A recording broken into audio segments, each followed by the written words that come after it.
welcome to the Game Junk podcast for January 2014. This is episode number 18, and my name is Sean. My name is Frank. My name is Andrew. Coming up on this episode, we're going to be getting to our showdown between the Xbox One and the PlayStation 4.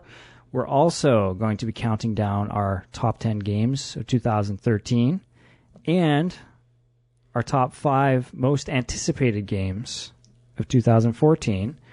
And lots of other stuff we played, a little bit of news. I mean, we're just going to hit it all. We'll probably make this a 4-hour show and then just not record for another 6 months. But how you guys doing? Did you have a good Christmas? Yes, it was great. Yeah, I guess, yeah. Did you do lots of gaming over the holidays? Not as much as I'd like. No. I did not either, but, you know, that's to be expected. That's how it goes. Got quite a bit in the last week, though, that's for sure. Yeah? Oh, yeah. I powered through a few things also. Absolutely. So, Nice. which I wish I hadn't. We'll get into later. Foreshadow. So a couple things to mention. We have an email address for the show. It only took us a couple years to set it up. GameJunkPodcast@gmail.com. You can now reach us there with your questions and comments about this show specifically. Also should mention we did a little, before Christmas, we did a little Twitch live stream of some PlayStation 4 games, and we tried to do Xbox One, but didn't really work. And you know, Microsoft just didn't have that out of the box, unfortunately. We made a valiant attempt of trying to stream it through the PS4. Yeah, but it was fun. Thanks to everyone who actually tuned in to watch, and you know, we're curious if you have any comments or suggestions for that kind of thing. If you're interested in that, maybe we'll try to do it a little more often. I had a blast. Yeah, me too. I'd love to do it again. Yeah, we just got to get it running on the Xbox One. That's the problem. Yeah, it was fun and pretty easy to do. So if you're not following us over there, or if you haven't checked it out, is it twitch.tv/GameJunkPodcast? I believe so, yes. I'll just double check that. Yeah, I think it is. Yeah? Yep. Okay. And we need to get proper headsets/mics for each of us next time. Oh, We yeah. had some problems with that for sure. And Sony's got to fix that. The way the Camera? camera only zooms in on one face. Or one crotch in our case. Yeah. There needs to be an option to expand that viewing area. Well, they know everyone's just using Playroom anyway, so that's where it's at. Of course, if you're not already following us on Facebook or Twitter, check it out at facebook.com/GameJunk and twitter.com/GameJunkPodcast. You know, we throw out news, links, and interesting stuff from time to time on there, so check it out. And anything else we need to mention? I don't think so. Okay. Well, I guess we should kick it off with the new consoles, because obviously that's what everyone wants to hear about. Although, I don't know. I mean, there was a lot of excitement when they both were first released. And then, I don't know, there weren't any big games after that. And obviously, there's not going to be any big games for a couple months still. I don't know. Feels like things went a little quiet on the next-gen front. But, you know, still a lot to talk about here. So... Well, Andrew, did you end up getting a next-gen console? You said you were going to, right? I did not say I was going to get them. I'm going to get one eventually, but I haven't gotten one yet. I thought you got the okay to get one at some point. I did, but that has not come to fruition yet. Oh, The offer was rescinded? No, I don't know if it was rescinded. Just there's been nothing really driving me to get it. So I haven't gone out and gotten it. no PS4 games at the library yet? No, there are The not. library? The library. I actually looked the other day, and they don't have any yet. So Okay. That's too bad. yeah, But I think there's a lot of people in your boat because, you know, people are just they're excited, but they're like, okay, what am I going to play? And this is the question I was asking myself, but kind of stumbled across an opportunity for a PS4 pre-order and thought I'd jump on it, and I did, but, you know, to be honest, I haven't been playing a ton of it. Frank, you got both. I did. Is there one that you've been playing more than the other? Well, I know going into the console wars last time, I was looking forward to Xbox. Some of the games. You thought the launch lineup was a little stronger. Yeah. Yeah. now having sunk my teeth into both, Mm-hmm. I've barely played my Xbox One. Really? I play PS4 all the time. Interesting. Why do you think that's just the games, or is it something more than that? Mostly the interface. I just find it way more convenient on PS4. Xbox's UI can be really annoying. Installing games takes forever, and waiting to play anything new. So anything that I would be a multi-platform release, I'd always buy the PS4 version. And the exclusive stuff for Xbox really didn't hook me at all. As we've talked about, I go in phases. I'll be in an Xbox phase, a Wii phase, yada yada. Right. And that might have something to do with it, but based on the actual experience of playing those systems, PS4 created its own phase. It won the phase. They both had ample opportunity, and PS4, gotta say, way better. Whoa. So way better games, just way better Way experience. better overall? experience. Okay. Well, let's get into the PS4 then, and we did play a bunch of the games together as a group, and I've played a couple on my own. One night of fun. So what? Okay. Before we get to the games, let's just talk about the console, some of the features, things that are there. Controller obviously is a big thing. I think I've said for a long time I was never the biggest fan of Sony's DualShock controllers, but I now think they have pulled even with Microsoft, and I think both controllers are fantastic. I agree. At first, I would have given the slight edge to Xbox One controller. Now I think something just feels right about that DualShock 4.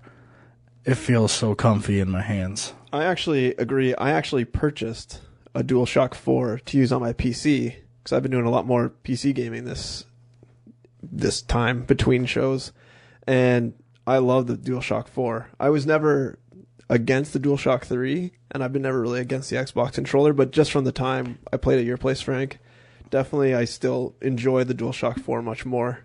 It's that glowing light on the back. Doesn't hurt. It's just beautiful. But, okay, so there's that. One thing I was a little disappointed with, I mean, when I picked up the PS4, I was basically expecting to come home, plop it on my shelf where the PS3 was, take my PS3 and throw it in the living room. I didn't think I would need my PS3 anymore, really. Why? Well, I guess, yeah, I mean, there's still games I would want to be playing for a while, but essentially, as far as I use my PS3 as a media player. Yeah. Okay. And I can't do that with the PS4. They don't have the a lot of the media server streaming functionality in there yet. They do have Netflix and Hulu and all that stuff. Even Blu-ray playback is pretty bad on it. Yeah. You can't use a remote for it, so you have to use the DualShock 4. And I will say this, the DualShock 4 battery life is pretty lacking. Yeah. On top of that, even using a controller, they've changed what buttons do. So X isn't pause anymore, circle is. Just another learning curve on how to play a Blu-ray or DVD, which felt completely unnecessary. That's one place where it's a little lacking. Although I will say the NBA Game Time app on PS4 is the best of any that I've used so far. Yeah? Yeah. What does that app do? Just if you subscribe to NBA League Pass, you can watch any NBA game through that. It's like NHL Center Ice, but for basketball. Nice. And then I have to say, too, I bought my PS4 on a midnight launch, stood in line, got home, and the launch of the PSN was a complete disaster. Right. And it took me 4 hours to log in before I could really do anything. Yeah, and like Sony had a bunch of games that were free on PlayStation Plus that were essentially launch titles for the PS4, and yeah, a lot of people were complaining because they couldn't get them. You need to log in at least once just to recover your profile for trophies and just a basic first-time logon. You don't need to be online to play the games. Right. But if you don't want to start a new profile. Yeah, exactly, and waste potential trophies. Yeah, and who would want or to have do to that? re-get them. Exactly. So that, and not a big deal was made about that at all.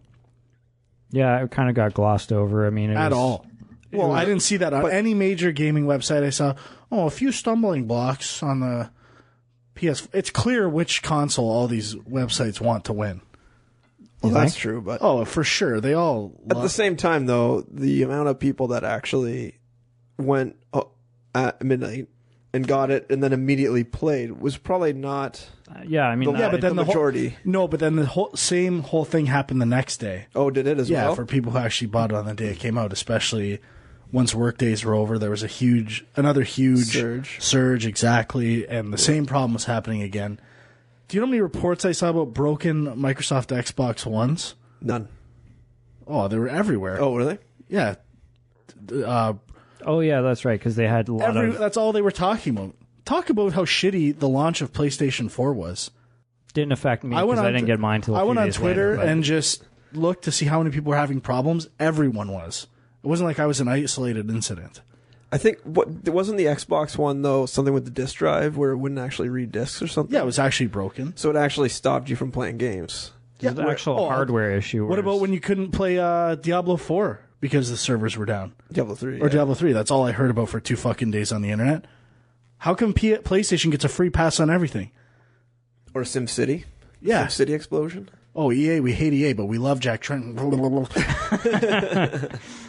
Okay, so just a little criticism where criticism is due is all I'm asking. Fair enough. Now, what about the Vita connectivity stuff? Did you play around with that at all? A little bit. I tried to play from my bed.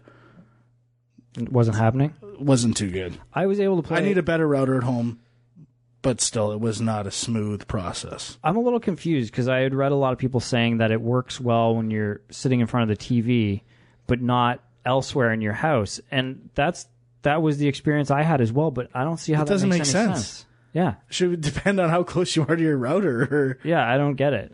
And like I actually tried to from upstairs, like just using my Vita, turn on the PS4 and do like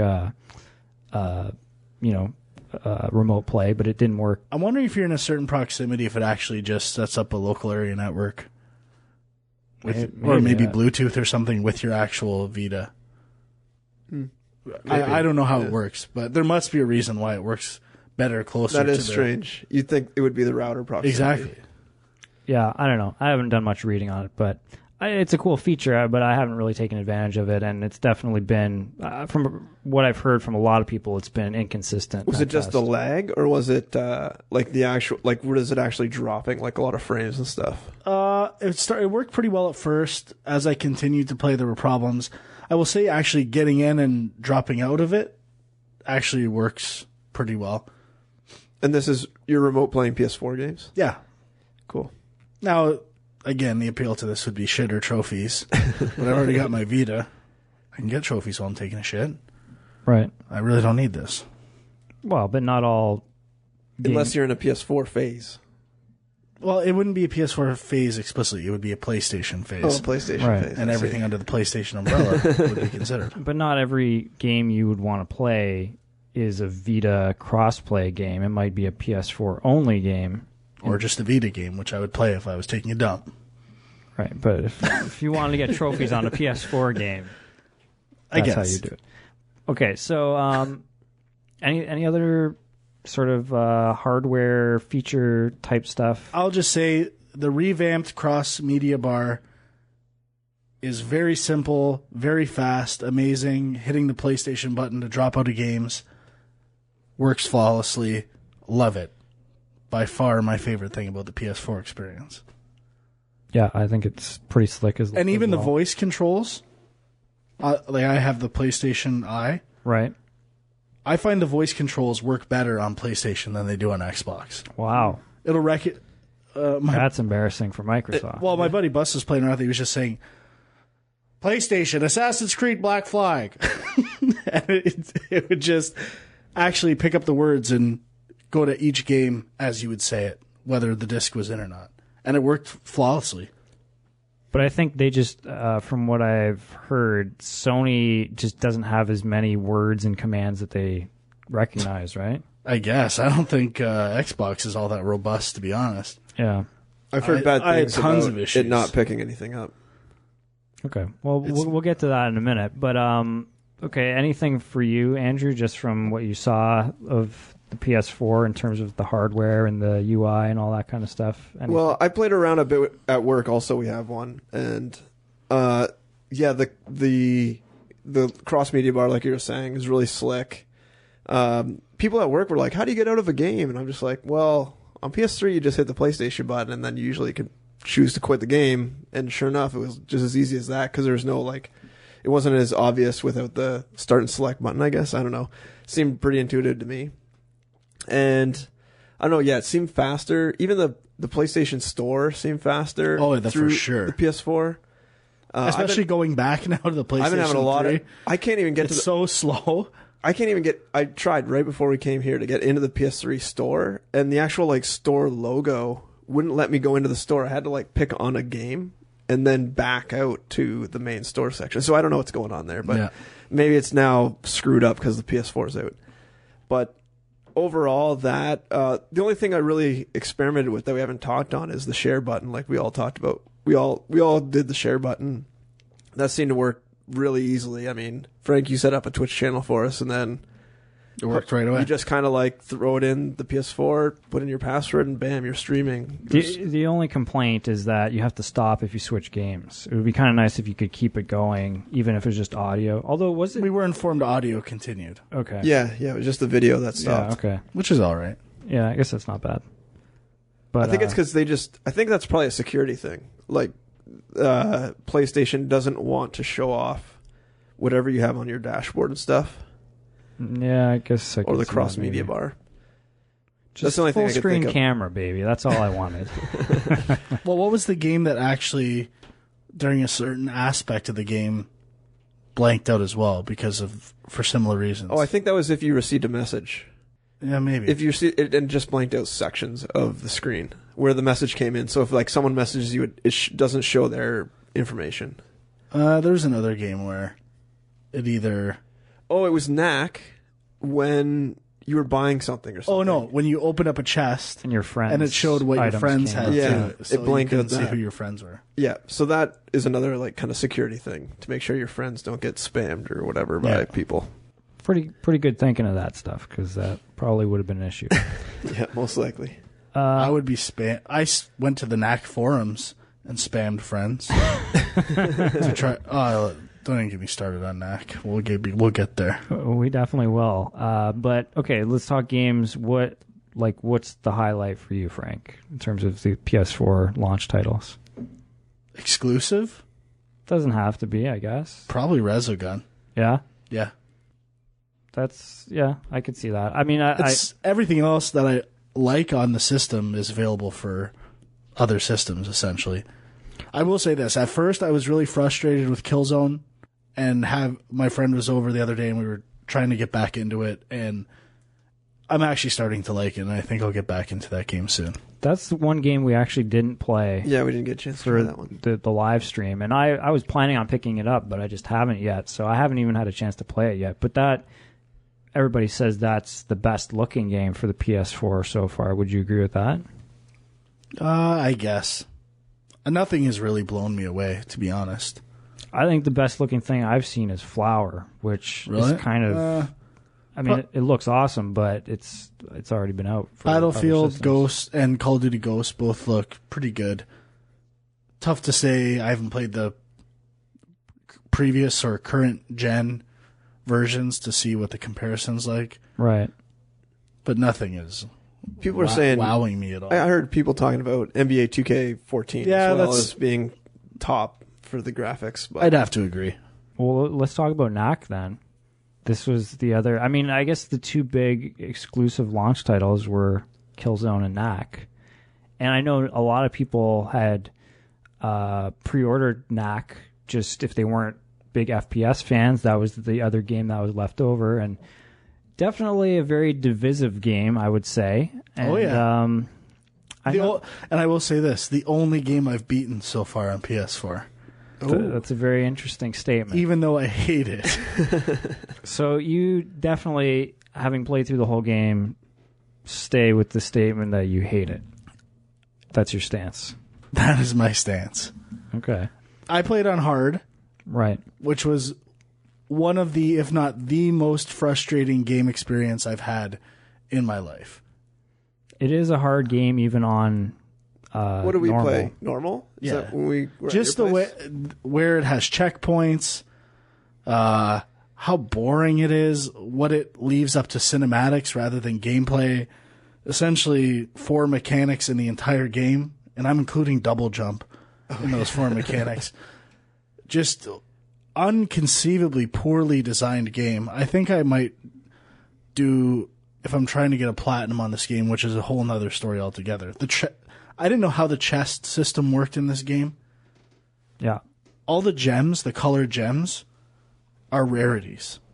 Right. Every time you open a chest, you don't know what you're going to get, and you might have to play the game 20 times to get the diamond gems. It's all rolling the dice. Exactly. Which makes no sense to me why a game this shitty would employ. It's almost like trying to mechanic force replayability to make I think the that's length exactly longer. what it is. No, I think it's actually trying to enforce using the friend system where you can grab what your friends got in chests too, and Yeah, which makes it easier and is a nice feature. that's why I was trolling forums on ps3trophies.org trying to find other knack users that I could farm diamonds off of. Right. Well, Embarrassing maybe, I don't care. You clearly have no shame, and that's fine. But he wants his platinum. It'll never happen. I've almost given up on it. so what did you think of Knack from Yeah, what we so I played? played we were at Frank's. I played, and you guys just watched or talked about it, but it definitely had design flaws, in my opinion. I played for, maybe 20 minutes or so, and, Dwyer, you stepped into and we played the co-op, Yeah. and the second player is useless. I mean, not useless, but they are invincible, essentially, and which really compromises the difficulty, I'd say. Well, except for the fact that it is a difficult game to begin with, so it's kind of nice to have that. But Yeah, It is, Yeah. just so you don't have to replay stuff. Yeah, that's right. It doesn't make it more fun. But even in playing for that, I think it makes it a little more. Come on, Dwight. I mean, it's not the best co-op mode I've ever played for sure, but it's It still nice. isn't? It's not, No shit, it's awful. but it's nice to have. Okay, I will say this. This is a blanket statement. If anyone really wanted to make money on PS4 at launch, all they would have needed is a really good co-op game or a party game. There is nothing you can play with a bunch of people on this except for FIFA or NBA. Yeah, that's a good point. If you want to make a little cash, that's where you could have made it. You're running out of time. That window's closing by the second. I think, I've said this for a long time. Like, I wish there were more couch co-op games, and I think everybody just assumes, well, everyone just plays online now. But with the launch of a new console, that's something where people come over, you want to show it off. Perfect chance for a co-op game. And if Diablo 3 could have come out a bit earlier, it's a great couch co-op. Yeah. that's true. What about Lego Marvel Superheroes or whatever? It's 2-player co-op.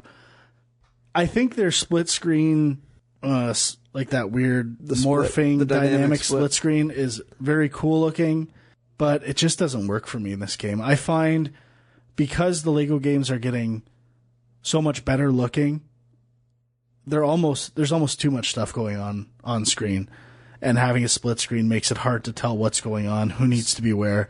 It's just too busy, and that game I just find more fun playing by myself and Especially discovering when how things are the working. guy you're playing with doesn't know how to shoot the thing that's flashing that you obviously need to shoot. I don't know what you're talking about. It's a little too cluttered, and that's not a bad thing. I think the game looks amazing, and it's one of my favorite games of the year.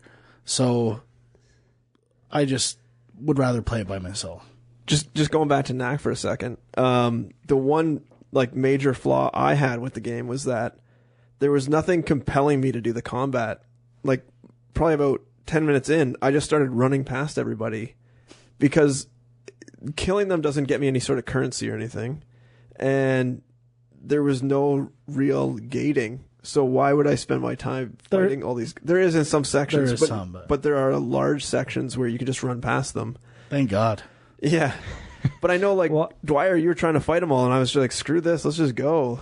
Well, I am maybe a little crazy. I actually like Knack. I mean, I don't love it, but I think the You love combat. it. I don't Own love it. You love it. I think the combat is pretty fun. Okay, this is what I don't understand. Okay. There is no combat. There's a square combo, and there's jump, jump, square. Pretty much. That is the combat. How can you say that's fun? It gets a lot of mileage out of that, though. And I think the enemies, it's not just a brawler, like straight up brawler. There's a lot of strategy to how to defeat the enemies. Each one has an attack pattern. You also have the dodge out of the way. They also have one-hit kills that you have no idea are coming half the time. Yeah. It's so frustrating. Sean, come on. My biggest complaint is the checkpoints. I have no problem with how easy it is to die, because, usually you basically can get hit twice and you're dead in the game. But there are definitely long stretches where, as we've mentioned, you'll even hit a cutscene and keep going, and then you die and you go back before the cutscene. Yeah, like, that's it's painful. Crazy. At least you can skip the cutscenes. Yeah, but I think it looks pretty nice. Like, I'm not. I'll give it looks okay. I'm not crazy about Knack himself, but I think the environments look awesome. Hey, I'm Knack. Yep. It's my Knack impersonation. I like the menus. I think they're pretty schlick. Yep. Other than that, it's pretty pathetic. The art style, everything about it is not up to snuff as far as I'm concerned. I thought it looked good. I don't know what Frank's talking about. I thought it looked just like a Pixar movie type thing. I mean, it is. I would say Jack and Daxter on PS2 is closer to a Pixar game than this thing, just in terms of animation and... No. Isn't it designed by the same guy who did Jack and Daxter? Maybe. I don't know He should have quit while which he was games ahead. he's done, but I know he did some PlayStation platformers in the past, and yeah, I mean, I think it kind of fit the bill as a launch title platformer that appeals to a wide variety of people. The only other thing I was a little disappointed with is that I like the idea that he can grow and shrink, but it's all very linear. Like, you just hit a point where you grow, and then you go through a section where you're big, and then you shrink again. And there's no other options. It's not like you have a choice in the matter. Exactly, and it does get fun when you're big, powerful Knack. Yeah. But it just says, well, start of a new level. They don't Let's entice make him small again. Do they not entice you to do anything through the level design? Is it just purely like you're big now, you're small now? There's no Yes. branching much, yeah. paths at all? Or Yes. I don't think so. There's no risk reward. There's no benefit to being good at the game that you stay bigger longer. It's just, here you are. You're going to be this size for this section, this size for that section. And the bigger you get, the easier it gets. So you'll progress through a level. By the end of the chapter, you're big, and it's kind of fun. And then you start the next chapter, and you're small again, and you're dying facing bugs. And you're just like, why the fuck am I playing this game? Who thought this was a good idea? Who thought this was fun? My catchphrase. I really don't understand. And I honestly think I've said this for a lot of games, and this is definitely one of them, a day of play testing with people who actually play video games could have made this game a whole lot better. Or if they listened to people rather than... But I don't think the game feels unpolished. It feels like that's what they wanted the game to be. It's just questionable, some of the challenge of the game and stuff like that. Especially if it is. I wonder if it was just a balancing problem where they wanted it super simple combat as far as like the controls, but then they balanced it way too strong, so it kind of counteracted the simplicity of the combat system. If they would have made it simpler, it would have made it much more accessible to kids, but they didn't. So now it's like this weird in between kind of. Yeah, it's a fucked up game. And I just, in terms of the art style and comparing it to Pixar, I urge anyone to go look at the box art for Knack and tell me that is Pixar level artwork. I dare anyone. Don't judge a book by its cover. Maybe Hoodwinked or that new Tarzan movie. It's more in line with those. Okay. This is not that level. And it's not the level of a lot of cartoon-like mascot characters and other video game characters that have come out in the last 2 decades. That's how bad it is. I wouldn't go that far. But it's the weirdest game. It's like a car crash. I have to keep playing it to see what bad design decision comes next. How are the bosses? Is that really the reason you kept playing? It really is. Because I feel and like it has an addictive element to it. Like it had. That's the other thing. There's no load times. When you die, you're back again real quick. I will give it credit for that, and even it's pretty seamless transition between cinematics and starting levels. Not a lot of load screens, which is fine. I really want to do a live stream. Just start at the beginning of NAC and give my. It's hard to remember how many things I came across that I just could not believe made it into a game. Design decisions, strictly design decisions, level design, combat design. And I'm just like, how did this get in here? Who played this and designed this, that this is in this game? And here's a subtle, simple example of this. The game has a jump and a double jump. I would say, this is a conservative estimate, 80% of the jumps in the levels require a double jump. If almost all of your jumps require a double jump, there's something wrong with your mechanic. You should be deciding whether to use a single jump or a double jump, not reverting to just doing double jump every time, because what appears to be the smallest ledge in the world still requires a double jump. Like, that is not good game design. Yeah. I guess that's a bit of a problem. The smallest ledge, I would go up to, hit jump. I can't jump up here? I thought you were just going to bring up the fact that the double jump is sort of the go-to attack mechanic for every enemy in the game, which I kind of agree with. But double jump, square. Double jump, square. Yeah. And it's true. It's a great mechanic, though. It is an embarrassing game. I really want to do a commentary. Maybe I'll set up the Twitch. I'll set up a night and you got to start doing Let's Play videos, Frank. Let's play NAC. Let's Play videos in the voice of NAC. Even non-NAC games in the voice of NAC. But I love how they have this big, black, deep voice for Big NAC, and then Little NAC never talks at all. What is the voice of Little NAC? He doesn't say a word. I think he has the same voice. Hey, you want to make a bet, a famous bet? I'll bet you right now Little NAC doesn't speak. I'll make that bet. Ooh. What's $20? $20 that Little NAC never speaks? Yeah. All right. The smallest version of NAC. Yeah. Yes. All right. I just won $20. Yeah. All right. We'll see. We'll check it out after the show. Okay. Let's talk Contrast. Yeah, I like it.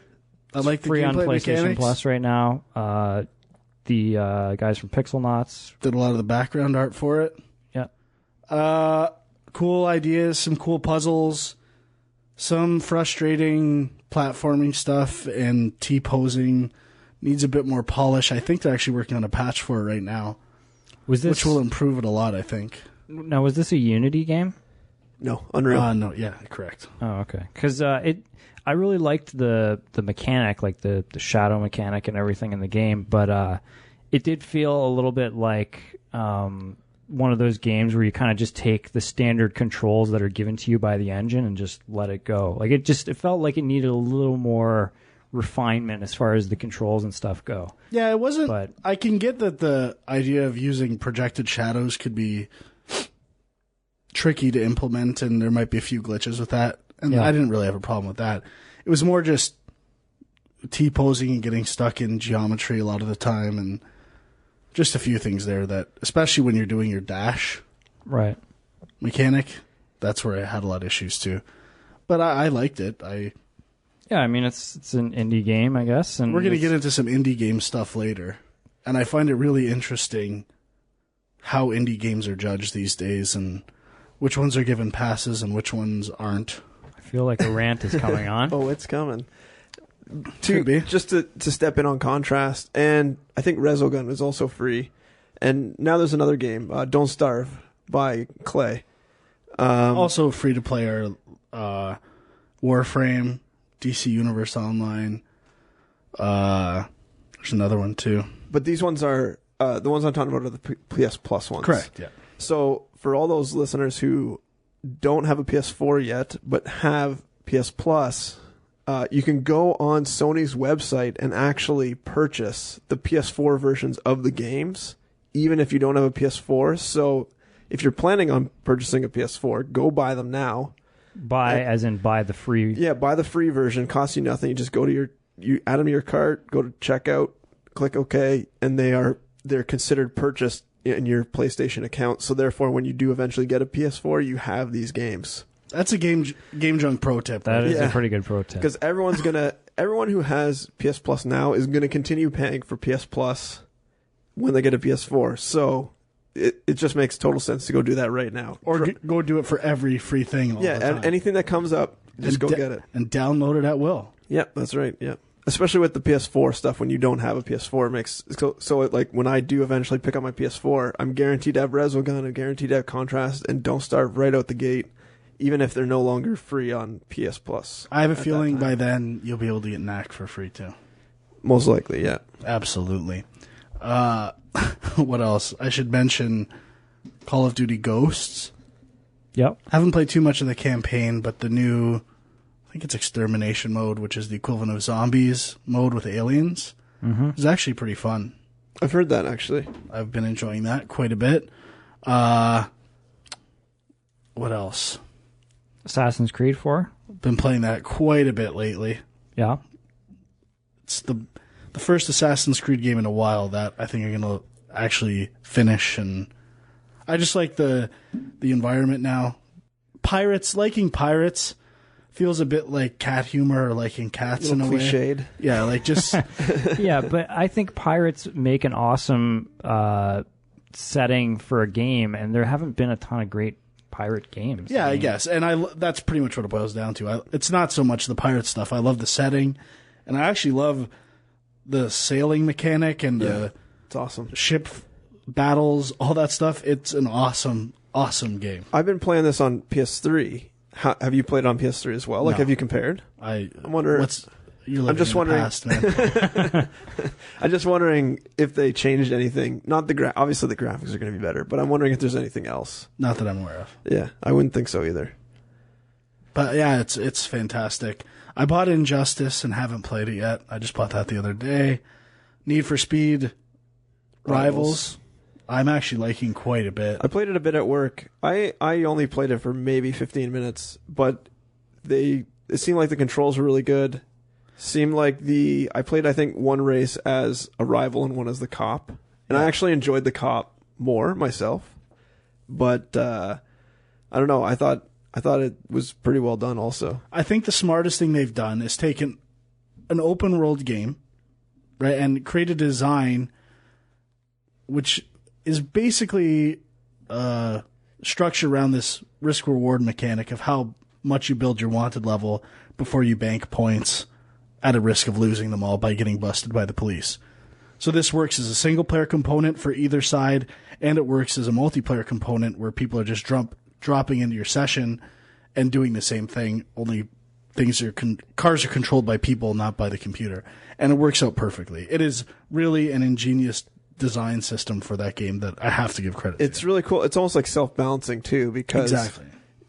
You could really play as either side and have fun, because you're going to be, if you're as a cop, you're going to be looking for the big mark, and if you're as the rival or whatever, the outlaw, you're going to be trying to build up as much money as possible per run to, risk it all to get the big money. I actually find it's difficult sometimes running the cops, and it really is a conscious decision for me. Should I bank or not, rather than try to score more points? And I've made some hard decisions. Let's put it that way. I can tell you're really rattled by this game. I'm sweating thinking about it.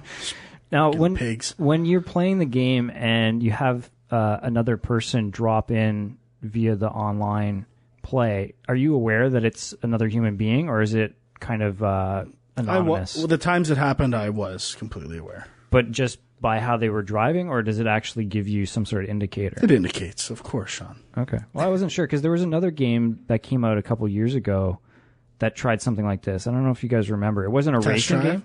No, it wasn't a racing game. It was like I don't know if it was a first-person shooter or what exactly it was, but it was the same kind of thing where enemies could be AI-controlled or other humans, but you didn't know what they were, and that kind of a lot of people didn't like that about it. But it's a cool concept, so it's cool to see that they kind of turn it into something that works. What are the other? Battlefield 4. Should I get into that now? I'll save Battlefield 4. NBA. Love it. Sean and I whooped you on the stream. I was just fucking around. I was juiced. NBA is really good. So have you gotten into the whole VC thing that I've been hearing about? Not really. So apparently... I tried to do the Ultimate Team stuff, and the servers weren't working, so it pretty much kicks me out of it every time I try to do it. So there's like two issues I've been hearing about with this game. One is the server thing, so people can't even play. And the VC is tied to like everything, even single player modes. And also the fact that VC is needed for everything. So if you want to play, and you have a common pool of these, VC are the virtual currency points in the game.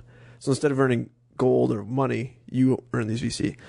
And apparently, because it's a common pool, if you want to play the Ultimate Team and then you want to go do a GM or My Pro, it's all the same. Yeah. So if you like blow your load on your Ultimate Team, then all of a sudden you have nothing in the GM. So you could play a ton of the GM and then go blow it on Ultimate Team, and then you're back to square one with the GM also, which to me doesn't make sense, especially in single versus online type gameplay things. But I think not being able to connect is much bigger because you can't actually earn it because they double check it against the server. I don't know what it is with these games. I remember I think it was 2K12, the Jordan one. You couldn't even start the game up because of server issues and patches. It's just mind-boggling. I wonder if this decision these games get released, and I wonder if this decision was made back when the Xbox was always on, and then they just they didn't want to do two versions, they didn't want to bother doing the error checking. They just wanted to assume you'd always be on because the Xbox would. So why do two essentially two different network styles? Because that would take quite a bit of design difference, right? If you wanted to guarantee that you could always ping the server on Xbox, then it would take a lot to undo that on PS4. Yeah, to me, it worked fine. It's just at the point where you've got your team, and I think it stores that stuff online. Yeah. Rather than locally, so people can't hack saves and stuff like that. And so it goes to upload your team and can't hit the server. Boom, you're out. Can't get back in. Yeah, seems weird. Seems like a weird decision that they don't have any sort of backup so you can play single, locally. Madden and FIFA, not a huge improvement, but been liking both of those as well. I played one game of Madden, and I found, I got my ass handed to me. I found I think I threw 7 interceptions or something. I could not read the defense. My D was dumb as shit.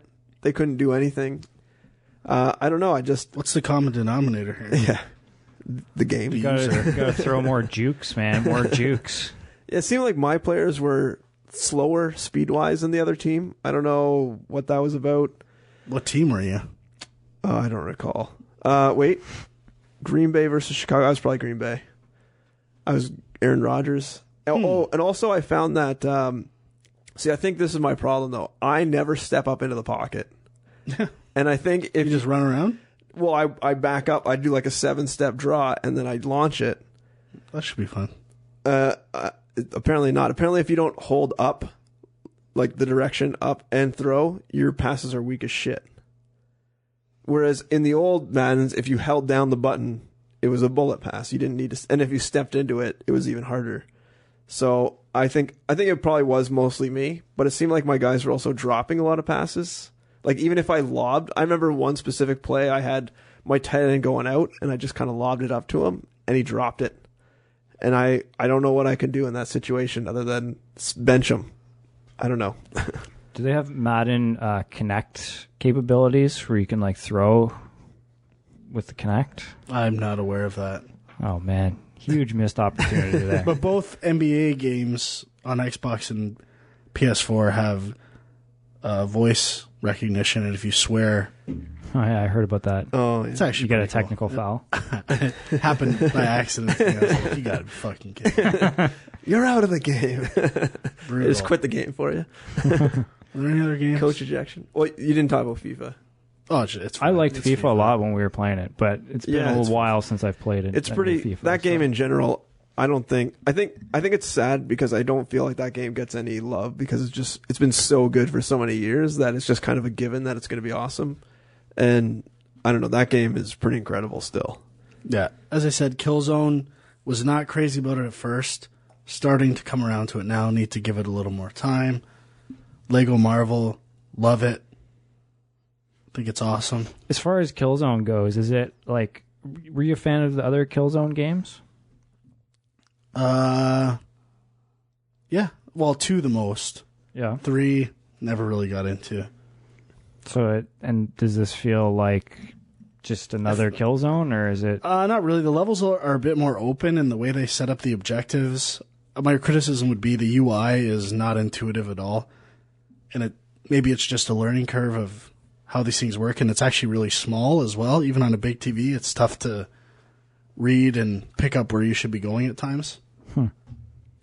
Just a small observation. They probably made all that stuff small because they wanted to show off how amazing the graphics were and everything. Maybe. Some producer was like, "Get that HUD shit out of here."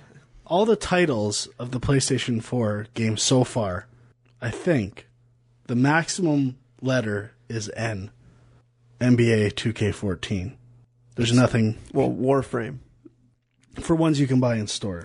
Conspiracy? There we go.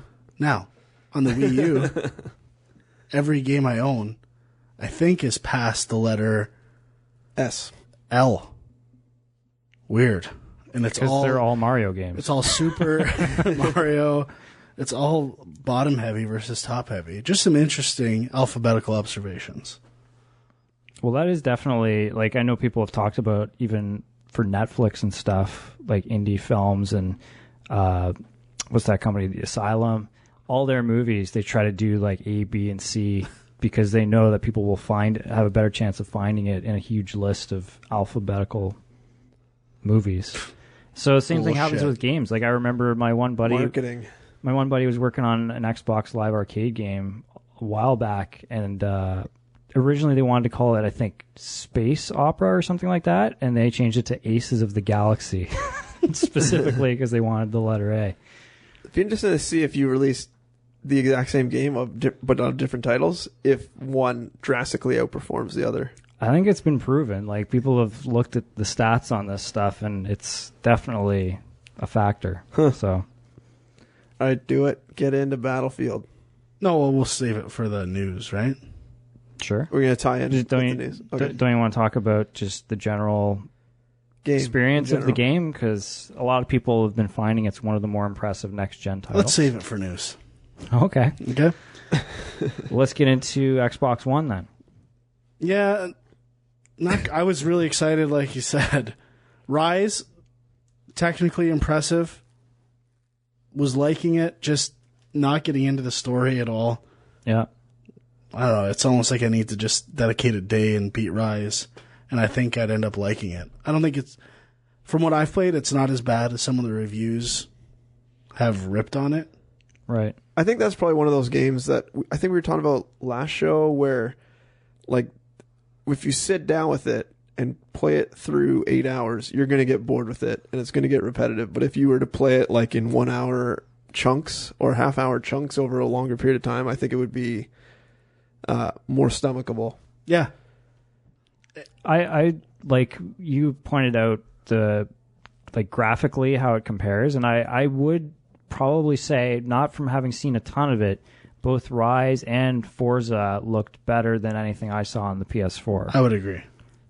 But I mean, Forza, that's kind of, I mean, it's a racing game. It's made for, you can have insanely detailed, models and stuff like that. Yeah, Forza. I mean, it's fun. I'm just not a car guy necessarily. Yeah, it's not at all my kind of game, but it looked nice. Dead Rising 3 I actually liked more than I thought I would. Yeah. It's definitely improved on some of the frustrating design mechanics of the previous games, and seems to be more play at your own pace rather than the clock pushing you. Yeah, I hate that stuff. So that stuff, there's a mode that has that, but the basic mode is just kind of play at your own pace, which I like a lot more.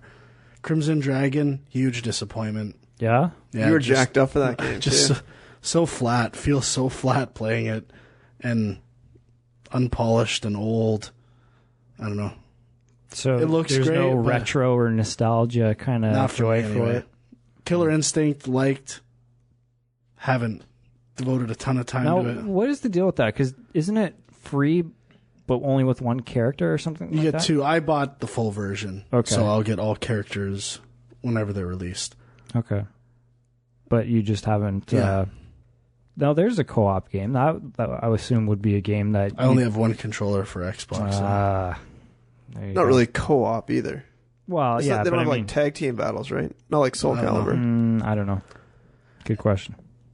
And how often are they releasing those character packs? Well, I think I heard they're releasing 3 character packs. Well, I have all the characters. There's at least 6 or 8 to start Right, but they're releasing packs later. throughout season 1. Yeah. So will you actually go back and play? I don't know. Whatever. It's an interesting idea. Like, it's cool because you basically can get the full game, but you only, you don't have the option of, like, for a fighting game, I guess that's kind of limiting. You won't, like, especially if you have a certain character that you like to use. But I'm curious if they're going to try that with other genres of games and, like, AAA games where it's, free, but, certain things are locked off. I don't know. Could be interesting. It's weird because for me, if I play... No, I don't play that many fighting games, but if I do play a fighting game, I usually do the single-player sort of like tournament mode, and that's how I learn about the other people in the game. So normally I pick some random person that looks cool, and then just kind of button mash my way to victory. And then as I'm fighting guys throughout the tournament ladder, I kind of identify guys I might want to try. So I don't know how that would factor in with these like character packs. I don't know why I would ever be driven to get another character in those packs. See, I'm not a hardcore fighting game guy, but to my knowledge, how those guys approach it is, or the suggested way to approach fighting games, is find an accessible, easy to medium skill level character and just master that character and master the basics of distance, different types of attacks, and how the game works with one character, and just play the shit out of that character until you're good with them and understand the game.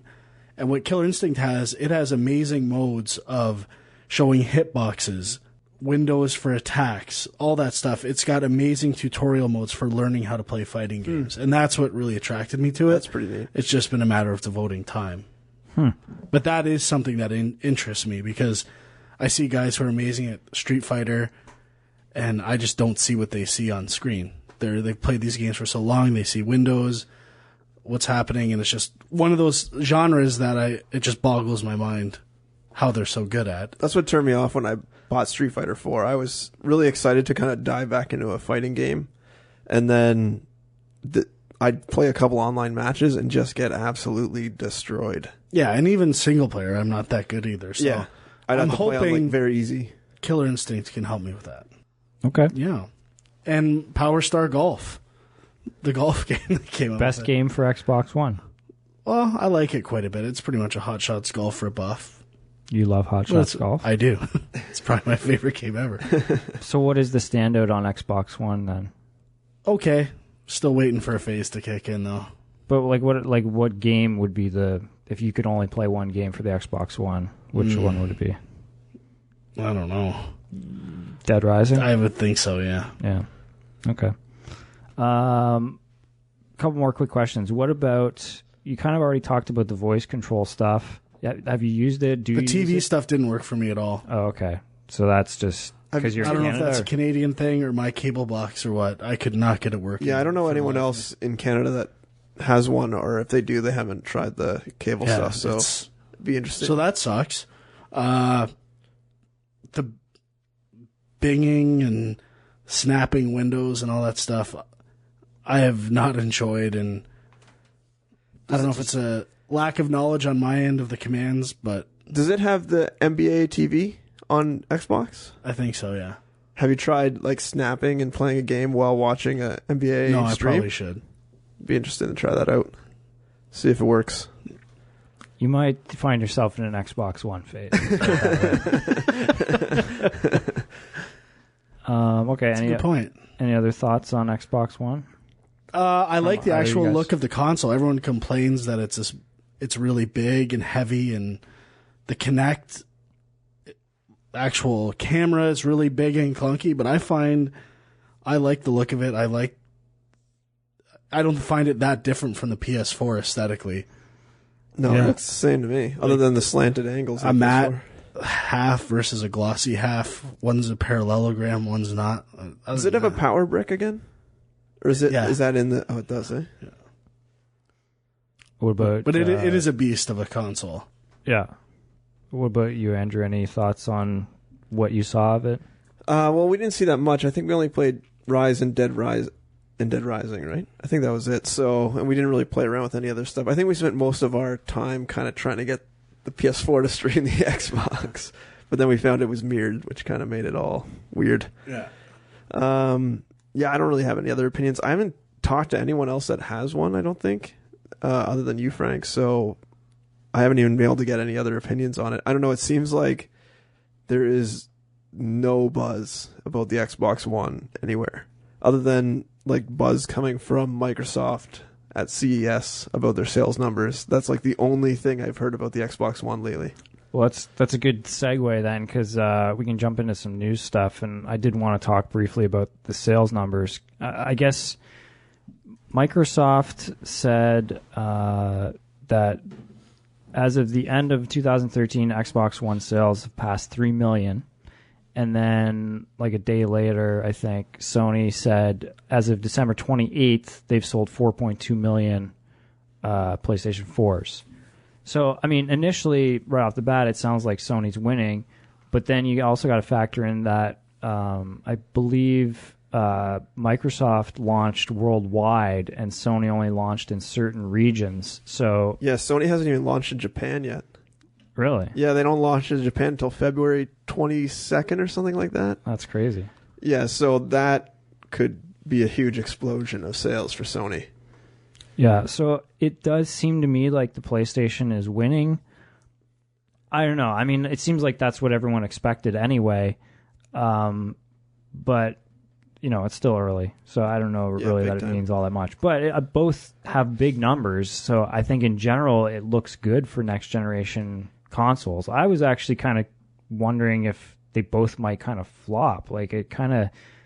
I don't know. People were kind of at a point where they liked their PS3s and Xbox 360s. There weren't a lot of games that people had to play right now. So it kind of seemed like maybe people would wait, but... I know that's the reason I haven't picked one up. I have so many games on my PS3 I still have to play. Yeah. And I have I mean, Assassin's Creed 4 is really the only one I can envision myself really wanting to play on PS4. But I've just decided the PS3 version is probably good enough, and I don't really need to buy a PS4 for it. But what I'm more interested in, I don't know if it says there, if you've looked around, but I'm wondering if the consoles are available places, because that would be more the telling thing. If they're both not available, then it would tell me that both are just like capped by, they can't produce anymore. So of course they're going to have cap sales, how many they're able to produce. But if like the Xbox One is available and the PS4 is not, then that is a little more telling to me that like the PlayStation is quite a bit more ahead than even those sales numbers probably predict. To my knowledge, or vice versa. that is the case. I know I've seen Best Buy and Future Shop advertising they have Xbox Ones available. I have not seen it for PS4, and I'm just not sure if it's out there and haven't seen it, or to my knowledge, it's still hard to find a PS4. Yeah, and I know, like on Twitter, I occasionally see people saying like, Amazon has PS4s, like go quick, and then they're gone. And I haven't seen any sort of Twitter announcements like that for Xbox Ones coming in stock. So I don't know. I don't know if you want to do a quick search on Amazon.com or whatever, but I haven't really looked around. But I think that would be more telling than listening to the PR speak from the two companies. Yeah, I mean, I don't know for sure. I know that initially PlayStation 4 was definitely sold out and hard to find. and there was talk. I hadn't seen this firsthand, so it could be complete bullshit. But there was talk that even within the first week, when the Xbox One launched, it was still available all over the place. Oh, really? But I could be wrong on that. I don't know. I think both systems, though, where, in my opinion, I was excited for new games and certain IPs on Xbox that hadn't been around for a while. I think for the general public, that means nothing, essentially. And it probably benefits both systems that it's sequels and common franchises on both. And they're both going to make their name and their money when big titles get released on it, when Uncharted, other games like that come out for PS4, and when a Halo or Gears of War comes out on Xbox One. And until that happens, maybe or Destiny, Titanfall. Yeah, maybe Titanfall is the type of exclusive game that'll make a swing. Until those games start coming out, I don't think there's going to be huge indications as to which system is going to prevail. Yeah, it seems strange to me that I'm a little surprised that PS4 is doing so much. Well, it seems to be doing so much better than Xbox One, only because there's been such a push towards the multiplayer aspects of the consoles and like the sharing and all that stuff. Now, I mean, PS4 has the sharing. I don't think Xbox has the sharing. Yeah, it does. It does now, yeah? It does it automatically. So on your friends list, you'll just... Oh, sorry, but not the live streaming. No, sorry, not yet. But it's got a lot of share thing. stuff where it'll just automatically record videos and post them to your wall, which I actually don't like. I'm always seeing that's kind of annoying. Game clip recorded, game clip uploaded, and it's obviously storing it somewhere on my hard drive and keeping those things. And then once I would rather decide when I post something. Yeah. Yeah, but I'm surprised because I know that the 360 seemed to have the foothold of like the multiplayer community. Well, they launched Xbox Live first, yeah, before PSN, right? Yeah, I think Sony, the original Xbox had Xbox Live like way back when, right? And then the 360 was out a year before the PS3, which gave it more of a foothold. But PS2 had online too, though. It did, but it was like a separate modem, right? Eventually, it got incorporated into the system. Did it? And it wasn't Sony's servers, right? It was like each company had to run their own servers and stuff. I'm not sure completely about that. I think Final Fantasy ran its own. And I think... I remember EA had their own servers. EA always has their own, though. Yeah. Oh, okay. But they had SOCOM, it was the first... Their first big online game. Yeah, so it seems... I'm a little surprised because I thought there would be more of like that multiplayer community sticking together in the transfer to next gen, but it almost seems like the hype is overtaking all boundaries, and it seems like, I don't know, I thought maybe achievements combined with like your gamer tag combined with your multiplayer community would drive people to do just as many Xbox Ones, but it seems like maybe people have jumped ship. I think part of it, too, is this might be a small thing and maybe it affected me more than other people. The early reports that a lot of Xbox games were rendering in 720p and upscaling and weren't as high quality as the PS4 counterparts were an early indicator to me that PS4 is probably more stable, more developer-friendly, and if not anything, more powerful as well. Yeah, that could be it. I mean, I don't know. It's hard to say. That could all just be bullshit too, though. And cheaper, right? Which that is definitely huge. A big factor. That's true. We didn't even talk about that yet. So I did look, and on Amazon, PlayStation 4 only has other sellers listed, but Xbox One says in stock. Oh, really? On Amazon.com. That's pretty big then. Yeah. So that's a pretty big indicator then. Yeah, I'd say so. So it sounds like so the PlayStations are supply bound and Xboxes are not, which is pretty big.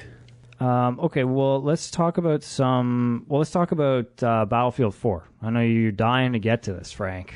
So there's a news story related to Battlefield 4, a class action lawsuit against EA with regards to stability issues, I guess, with Battlefield 4 and like losing save files and lots of bugs.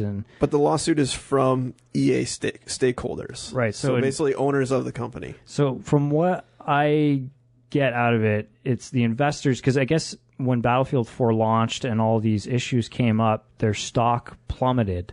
So investors are now suing EA because they knew these issues existed and they kind of glossed over them and didn't include them in their projections for what they were going to make from the game or whatever. I don't quite understand how that all works, but essentially the game was buggy as hell and it's hurt them, and now their own investors are suing them. I can only assume there's calculations for percentages of a gameplay base that will buy Battlefield Premium and other things that would generate income, or just word of mouth, and they're estimating a value on that. Right, and even just the fact that, like if people can't even play the game to log in to, buy these extra things or whatever, then they're losing DLC, money. Anything like that. Yeah, but you've encountered some of these issues. Oh, I have. I was actually really enjoying Battlefield 4. I was almost at... I think I had 2 missions left. It's not a long game by any means. I was playing on hard, trying to get a ton of trophies, wrap this thing up, platinum it. This one level, it kept crashing for me constantly. I would get past these checkpoints, crash, crash, crash, crash. Could not get past this level. Just would get extremely frustrated, say, okay, I'm done with this game for now. I come back, either a few days later, a week later. It was after we did our live stream. My save game is gone. It's done an update. My save game is no longer compatible. I essentially have to start this game from scratch. And this wasn't even something you had any control over, the update. No, exactly. It automatically installed this patch, updated version, which I'm fine with, I guess, in principle. But now I cannot play my game. I have to start this game over from the beginning. Battlefield 4 is such a disappointment in that regard. I was really liking the game, and I know couple of commenters are always getting on us for not talking about Battlefield 4. I'll talk about it all day now. That's a travesty. Do you play online or just single? I played a bit online, not much. Do you find any problems on the online? Not from what I played. Yeah. But it's just so frustrating. And part of me is like, it's just a short game, just start over. And I'm not a guy who gets hung up on principle a lot, but... Well, that is pretty much the worst thing that can happen, right? Like, I mean, there's bugs, there's, having a game lock up at a key moment or, crash and things like that, but losing your progress in a game is everything. And the whole thing is I probably would have binge beaten the game, but the one level would crash on me all the time, and I couldn't get past it. And it's just... It makes me angry to no end that I have to start this game over. This was your demo game, wasn't it? Yeah, and I played that first level with you. Everyone that came over, I replayed that first level. I've played that first level 17 fucking times. The idea of going back and playing that level again with that stupid Bonnie Tyler Total Eclipse of the Heart song that's in everything now is just a bridge I'm not going to cross for a long time. All right. So... the lawsuit aspect, though. I wish I could get in on it. So I am totally against this lawsuit. Only because, there's 2 aspects. Let's get into the first one. I'm essentially against it as well. Let's get into the first one. That's not the lawsuit. It's related to the game being shipped out. One, if the game is this bad and it has like a crash that occurs 100% of the time, how did this game pass certification for these consoles? It's almost like EA said, listen, just pass it. Like they went to Microsoft, they went to Sony and said, just pass it. We'll have a day 1 patch. It'll all be good. Like, don't worry about it. You'll make lots of money selling these games. Big draw. We want to be day and date with Call of Duty launch day, whatever. And it seems like Microsoft and Sony were like, okay, yeah, we'll do it. Because I know there are certification requirements that say your game is stable. And if this is happening 100% of the time to you, I know they failed that requirement. So, yeah, how the hell did it pass? Unless there was a day 1 update or something that broke something. Yeah, maybe that's it. But that seems unlikely because they test those updates too. Yeah, the updates have to pass certification too. So, but yeah, I mean, that's a very good point that this game was huge for selling both consoles. And, it's very possible that Sony and Microsoft would say, okay, you know what? We're going to put it out there. We'll give you the benefit of the doubt. Because we can't afford not to. And I don't know. I mean, we're talking conspiracy theories here. But do we know, is this just PS4 or is this PS3 as well? And Xbox 360? I think it's PC too. PC? I think it's really so unstable on PC. It's all SKUs of the as game? far as I know. So that's I'm assuming everyone is completely broken. See, that's crazy. The biggest debacle in history. We did get a junk mail about this exact issue, if I'm not mistaken. From Steven? Yeah. Yeah, he had the problem too. Yeah. So I just don't even want to look at this game. It seems so strange that they would sacrifice, especially with Battlefield, where it just seemed like it was like crawling back to overtake Call of Duty, and then they just like threw all that away by just pushing it out the door instead of delaying it even 2 weeks. Well, even I'm assuming part of it is people tend to play multiplayer more, right? Sure, it's a short single player campaign. It's not the driving force. Multiplayer problems also, though. There probably is. It's not the driving force of the game, so if there's problems with that, it's not a huge deal. But to me, it sounds like I'm more interested in single player. I guarantee this was a money thing. It's like someone said, "We need to have this game go off to the presses. Will you have it fixed in a week?" And probably some producer who's in charge that wants to, look good said, "Yeah, we'll have it fixed." And then all of a sudden they didn't have it fixed and it's got to go out. So what are you going to do? Maybe they had it fixed, but the patch took forever to pass certification or something and took longer than they thought. Yeah, I don't know.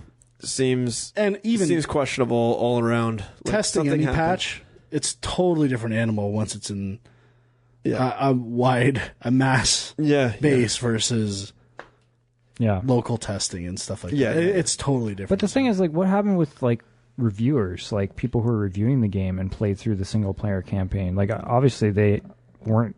I assume they weren't getting that crash. I hear for some reason a lot of the save issues and just crashes tend to be from mixing multiplayer and single player and going back and forth for whatever reason. I'm not sure, but so I think if you just got an offline version of the game, played the single player campaign, it probably worked fine. Yeah, it's so strange because you can always access your battle log and online stuff by pressing in the pad, and I think that's part of the whole problem too. Either way, it seems like this game never should have come out. It never should have passed certification. Microsoft and Sony probably never should have let it come out. So there's probably a bunch of issues there. There's the console manufacturers letting it come out, EA letting it come out.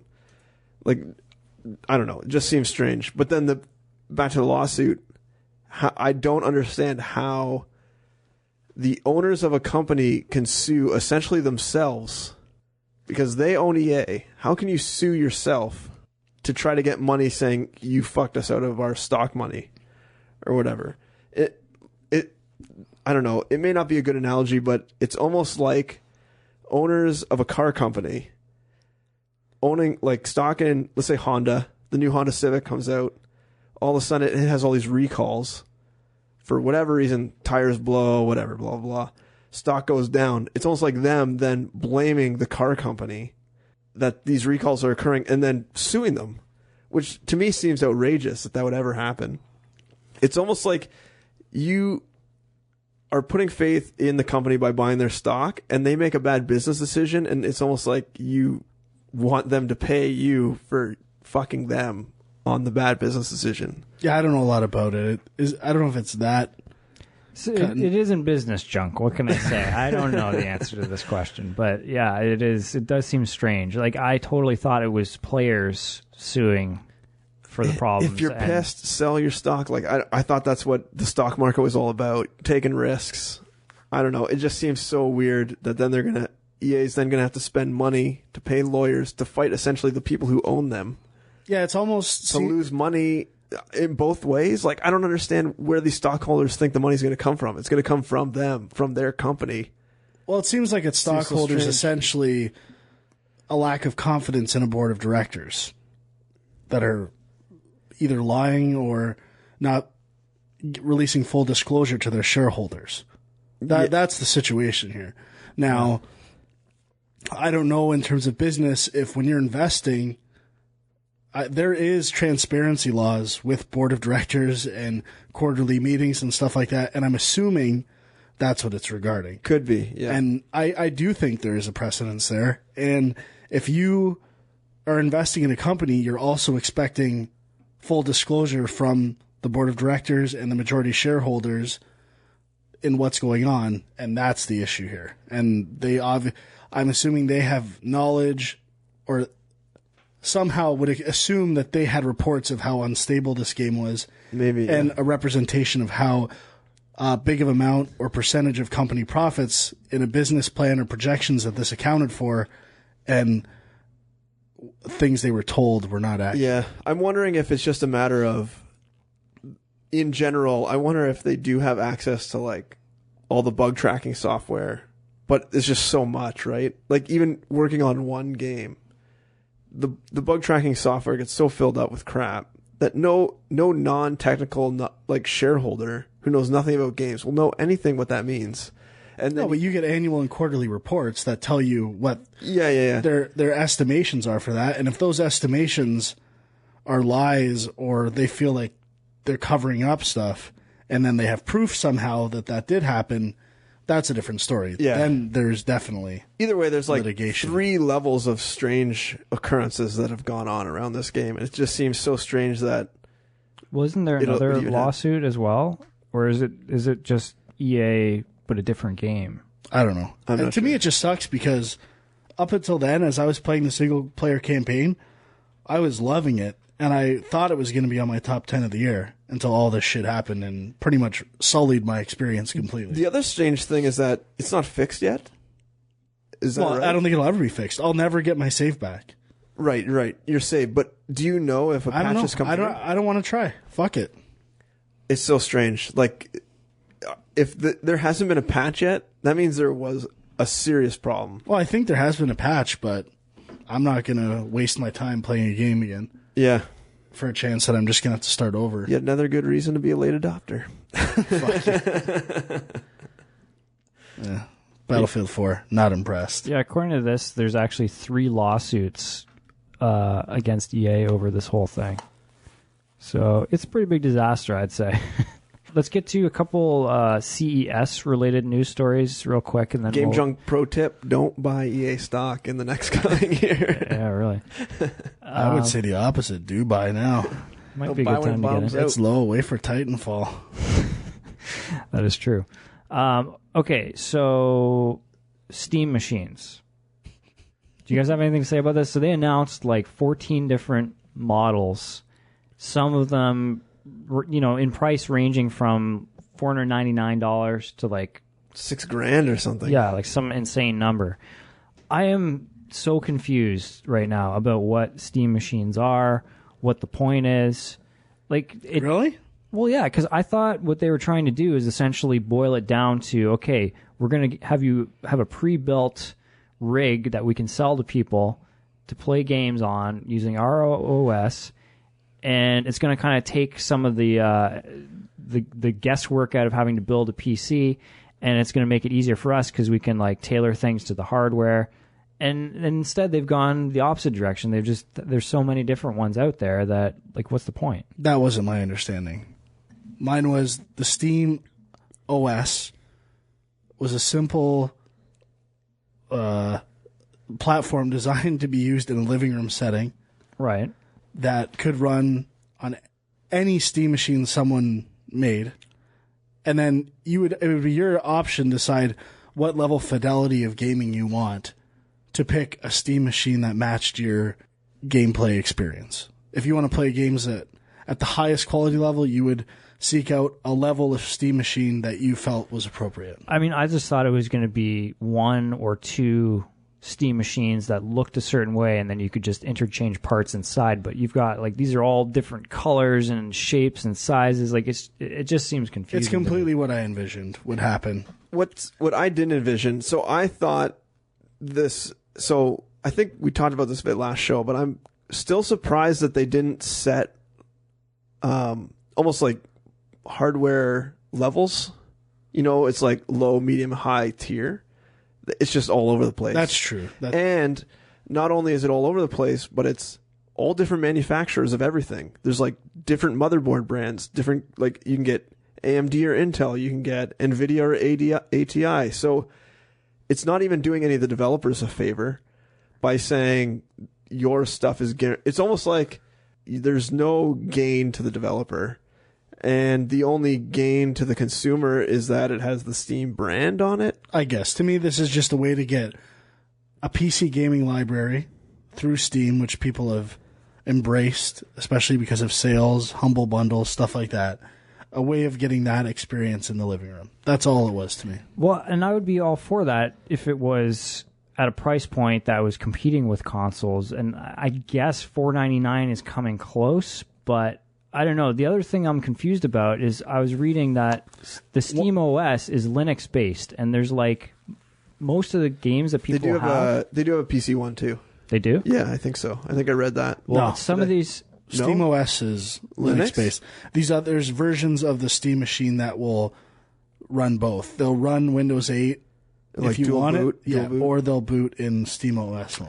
But that's the thing. Like the majority of games on Steam right now are PC games. So if you buy one of these Steam machines, like 80% of the games in the Steam library you can't play right now. That is correct. Which is a huge problem. Yes. So you're still interested, though. You might pick one up at some point? I don't know. If I'm gonna wait and see what reviews are like. If there's something that seems like a value and is aesthetically interesting, I might pick one up. So the one thing that they didn't announce, which might be interesting, is the Steam box that just streams content. Did you hear about that? No. So they're talking about you run your normal PC, and then the Steam box sits by your TV and then streams the content from your PC. It's basically just as if you had an HDMI out, and then it streams on. So it's essentially the home console, but it is just taking the stuff. So you don't have to buy anything new, and that one would be a lot cheaper. That would probably be whatever, $100 or $200. Or it still seems ridiculous. So then you need two computers to play. Well, this one's not really a computer. It's almost like a high-tech modem or something. Yeah, it's an Apple TV for your PC. Yeah. So how much does that cost? I don't know. They haven't really announced prices for that yet. And I don't even know if they've officially announced anything. I would assume there would be. I heard eventually. I read an interview with. Yeah, I read an interview with Gabe Newell about it, saying those ones haven't been announced yet. It would be an input-output proxy, essentially. My only question, the only thing I'm a little bit interested in, can you buy the Steam controller separately, or do you have to get it with the Steam machine? I don't know. Because, like, to me, just build your own PC, install Steam OS if you really want it, and then grab one of the... Like, the controller is the main thing I'm kind of curious about, but... Yeah. I don't know. It seems strange. I don't know. I'm still blown away that... So they're trying to be a console, essentially. But they keep saying in interviews, we're not competing with consoles.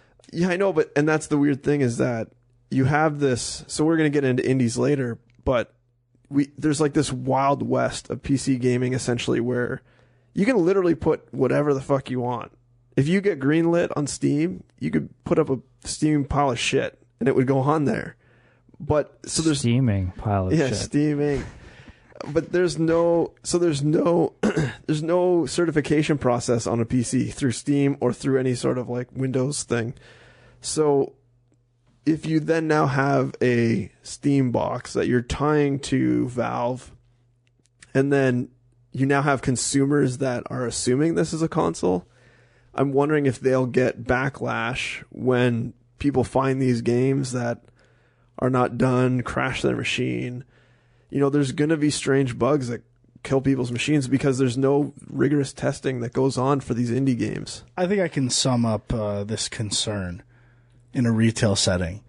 I would say you will find your Steam boxes in the PC section of your electronics store, not the video game section of your electronics store. Yeah, that is true. So I think it's still just a niche PC market for now until some of the things Sean talked about, boxes adapt to Windows gaming versus Linux gaming. It's in its infancy.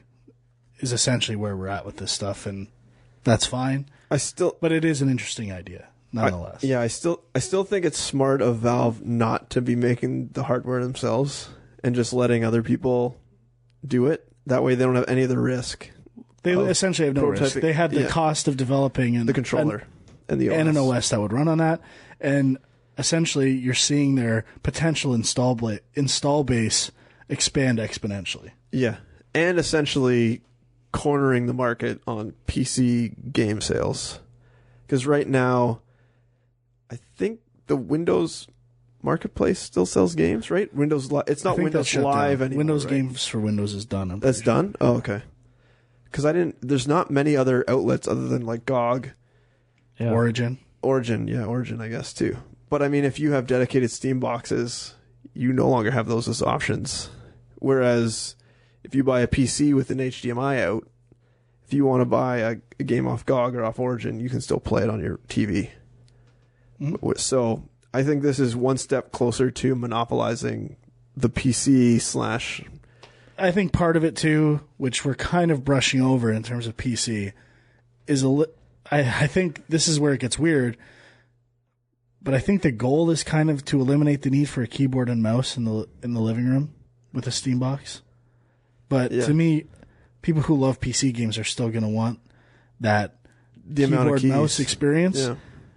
And that to me is kind of the problem they're trying to solve with the Steam controller. Now I haven't played it yet. It seems like it's trying to bring the idea of a mouse and that type of accuracy in a controller. I'd have to try it before I know for sure. But it's still this weird middle ground at this point. And to me, it's, again, very early.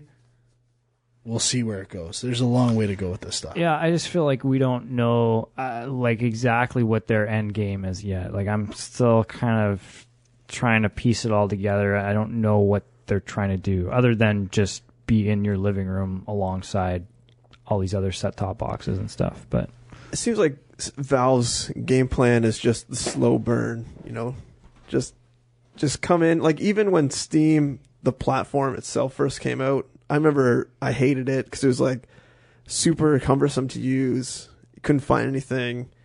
You always had to launch it before you launched Counter-Strike and stuff like that. And it just seems so like cumbersome, and then they just slowly over time improve it. I'm sure that's what they're going to do with this stuff. Just keep iterating, keep getting the hardware manufacturers to pump out iterations of the hardware, trying to reduce cost, and just kind of slowly but surely just take over. Yep. And you got to start somewhere. Yep. Okay, last news story. I think it's a big one. PlayStation Now was announced at CES. And this is, we finally know what Gaikai is going to be used for with Sony. And it's basically a platform to stream old Sony games from PS3, PS2, and PS1 on any Sony device. So that's not just PS4 or another console like the Vita, but also some Sony TVs will be able to stream Sony games. Was there other stuff too? I'm not sure. But essentially, if you have something that has a screen, you can stream these games to it. Xperia tablets? Perhaps. Xperia phones, perhaps? So, what do you guys think of this? I think it's pretty cool. We knew it was coming, though. I mean, you wouldn't pay $380 million or whatever they paid for Gaikai and then just sit on it forever. So I think I didn't expect it maybe at CES, but it definitely makes sense to announce it sooner rather than later. They just left out some of the key details that are really going to be the driving force behind kind of price. The price. They mentioned you can rent games, which implies probably, in between $3 and $5 per rental. But then that leaves open the case of if you don't rent games, obviously you're looking at a monthly fee, which is going to be more than $5 a month. What will that be? Will it be $20? Well, hopefully it'll just tie into PlayStation Plus in some way. I think it'll be more expensive than that. No way. And I think if anything, the tiers will be hourly. So I think you'll have 20 hours of any games that are on there. That could work. 50 hours, unlimited hours, stuff like that. That would actually be good, I think, as far as like tiering it that way. Potential caps on individual games, I'm not sure. To me, I'm excited for this. Not so much excited about the announcement at CES and the fact that the first games that are going to take advantage of this are PlayStation 3 games that came out recently, God of War, Beyond, a couple others I can't remember right now. But it's just, that's fine. I see how that would be actually the major draw to the average consumer. To me, I'm looking forward to playing older stuff. And, of course, the patent that was filed recently, the idea of being able to have essentially DLC or new content for old games, potentially PS1 games, stuff like that. I don't know how it works, but there was a patent regarding that stuff, maybe even potentially adding trophies and other stuff to old versions of games. That's where I would love to have this happen. Yeah, I mean, I see a lot of potential. I mean, it kind of explains a lot in terms of why Sony didn't even bother trying to do backwards compatibility for the PS4. But for me, the big thing is this is what you've been talking about forever with Nintendo. Nintendo needs to do this. Yeah, if you had access to... Remember we were talking about what the Wii U was going to be. Yeah. And there was rumors it was just going to be called Nintendo. And they were going to have new games and have access to every Nintendo game ever, essentially. Yeah. Who wouldn't buy that? Exactly. That would save Nintendo's ass right now if they had this kind of technology. So I don't know if I suspect they have nobody's looking at this at Nintendo right now. They have no clue. They're totally behind the times as usual. But well, they charge $8 for a game that came out on Nintendo right now. Yeah. So if they make a lot of money on that, I'm not sure how much they do make. Why would they stop? Yeah, they're just milking the nostalgia. I think you could honestly make a case for Nintendo. I don't know. I think I would love to see a business plan on this. If they started manufacturing cartridges and Super Nintendos again, if they could make money, because I think they could. Probably. Based on retro gaming, people buying these 4-in-1 consoles, I think if they could manufacture a Super Nintendo cheap enough and have a cheap way of churning out games. Improve the controller so it's more form-fitting like today's controllers. Potentially, or just the way it is. I just feel like they could make money off that. And that's going to be their next thing they announce. Like the Super Nintendo Lite or something. That would be amazing. Imagine. I would buy Super Nintendo Everyone 2. I know would buy one. Yeah. I wouldn't buy one. If they released a new Super Nintendo for $50 and maybe it cost them $20 to make. Yeah. Everyone I know would buy one. Especially if it had HDMI out or something like that. I think you missed it. I just said I would not buy one of those. You don't... You said you're going to buy a PS4 and didn't, so... I only talk to people who put money down for things. I'm talking about people who spend currency. Not library cards. Right. Yeah, I pay for my library. So, I think... Nintendo has this untapped resource. And again, I've said it before, I'll say it again. Who would be the perfect marriage here?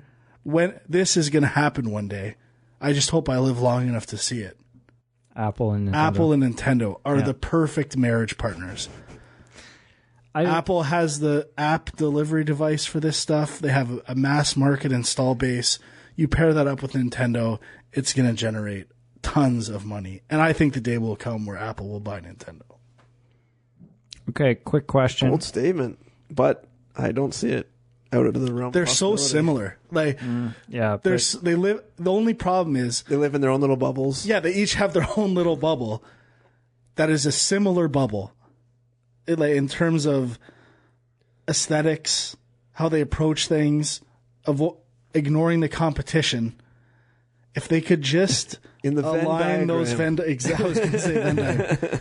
There's a spot for both of those, and I think there's more overlap than not overlap. I can already see the announcement at CES, and it'll be the Nintendo logo collapsing, pinching up, and because it's like you know what I'm talking about, and it'll come together and boop, and You get the little top of the apple, and everyone will fucking... everyone will lose their mind. Okay, here's my question. While we're still on the topic of news, game console sales, and whatnot, is 2014 going to be the year the Wii U dies or thrives? Can we add another? No, those are the only two options. Stays exactly the same would be my vote. I don't know. The Wii U, I think, is like the GameCube. It's just going to exist. I love the GameCube, and I'm fine with that. But the GameCube didn't have a lot of rockin' titles either. Sure. They had the awesome Nintendo games, and that was really it. And I'm fine with that. They had Resident Evil 4. And I will stand by that, and I will buy every Nintendo game they release, essentially. I mean, I'm not saying Nintendo in general is in trouble, because obviously the 3DS is doing fine now, and I think Nintendo is always going to have that handheld market. But it does look like the Wii U's in a bit of trouble, and they're saying that the Super Mario 3D World, is that what it is?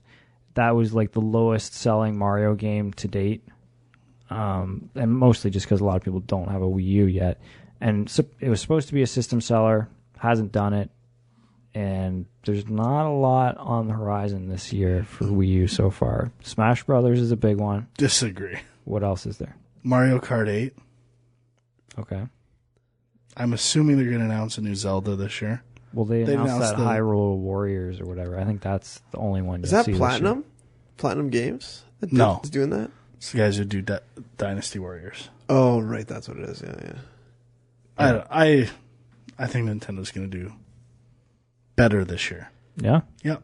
And I think a price drop is imminent. That could help, but I don't know. I don't know if we'll see it this year. Metroid? Well, I mean, yeah, I'm always listening for that announcement, but I don't know. And they do have that. It seems like they're also banking on that new Donkey Kong. Yeah. Well, that's what Seems like there's been a lot of press from the. It looks really good in HD too. That's what Retro chose to do instead of a new Mario game, right? I don't know. Pretty sure. Yeah? Yeah. Now let's put it this way, Sean. What you just said with your Metroid, that being a system seller for you, if they announced a new Metroid. Yeah. Wait, did I say new Mario game? I meant new Metroid game. Oh, you said Mario. Sorry. That's why I was a little... Yeah, they had... That's why I brought it up. Supposedly they had the choice. Do you want to do a new Metroid or another Donkey Kong game? Oh, that makes more sense for They said Retro. we wanted to do another Donkey Kong Yeah, because they've already got it done essentially on 3DS. Yeah. Kind of makes sense, I guess. Now, what you just said. Yeah. If they announced a new Metroid game or a new Metroid game was coming out this year, you'd probably buy a Wii U. Yeah. I'd say there's 4 to 5 times as many people that feel that way about Super Smash Brothers, and probably 3 times as many people who feel that way about Mario Kart. Maybe. I think Smash Brothers is huge. I will agree with that. I think Metroid is big amongst us, gamers in their 30s. I don't think it's the same way for younger gamers.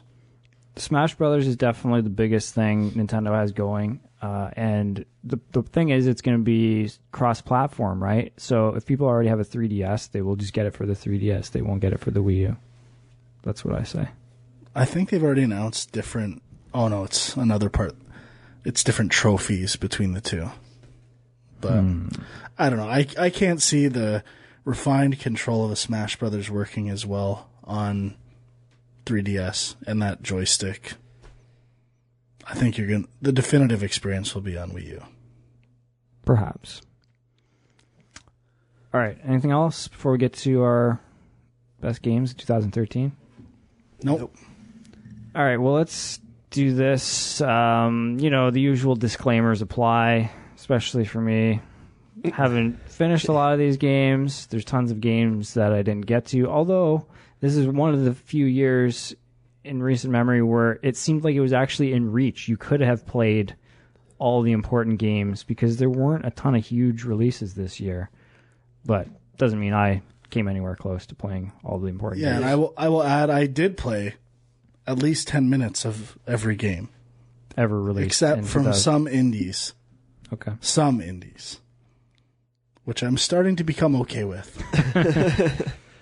I'm going to throw out a list. When I start, I'm going to throw out a list of the games I didn't play, therefore will not be on my list that probably could have been on my list. The only due to other top 10s I've seen around. The only game I really feel that I didn't play that I should have on consoles, and you definitely should have played, that I don't think you did, is Beyond. Yeah, I didn't. Considering you're hard on for I know. I Heavy Rain. It's in my list of missed but wanted to play. That's the one you probably should have found time for. Sorry, Andrew. Just got to call you out. It's okay. That's fine. I knew. Did you buy it? No. Oh, well, that's why I haven't played it. Okay, who wants to kick it off? Frank? I'll go first. In terms of my pre-banter, whatever, the only thing I'll say is Candy Crush Saga is not on this list because it was released in 2012. Officially. Otherwise, there's no telling as to where it could have ended up. I would have had to do some... I was glad to see it came out in 2012 because I didn't have to face myself with that question. I could decide who needed to get knocked off the top 10. My number 10 is GTA 5. Need to devote more time, but was really liking it so far. I found it to be a huge improvement over GTA 4 in terms of just fun factor, interesting design, driving was better, liked the multiple character setup, and yeah, just part of me doesn't want to give it more time because I'm anticipating a PS4 version that I'll want to sink my teeth into. Have not experienced GTA Online, don't care. As far as the single player experience, I thought it was quite good. Okay.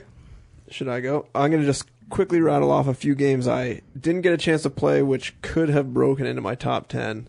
Okay. Everyone's talking about Dota 2 on PC. Apparently it's good. I don't know anything about it.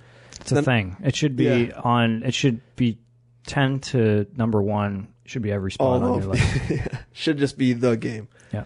A whole bunch of 3DS games, which I'm slowly building a library of games I probably should pick up a 3DS. Fire Emblem, New Zelda, Luigi's Mansion, Animal Crossing, Pokemon. I think that was all of them. And then Super Mario 3D World for Wii.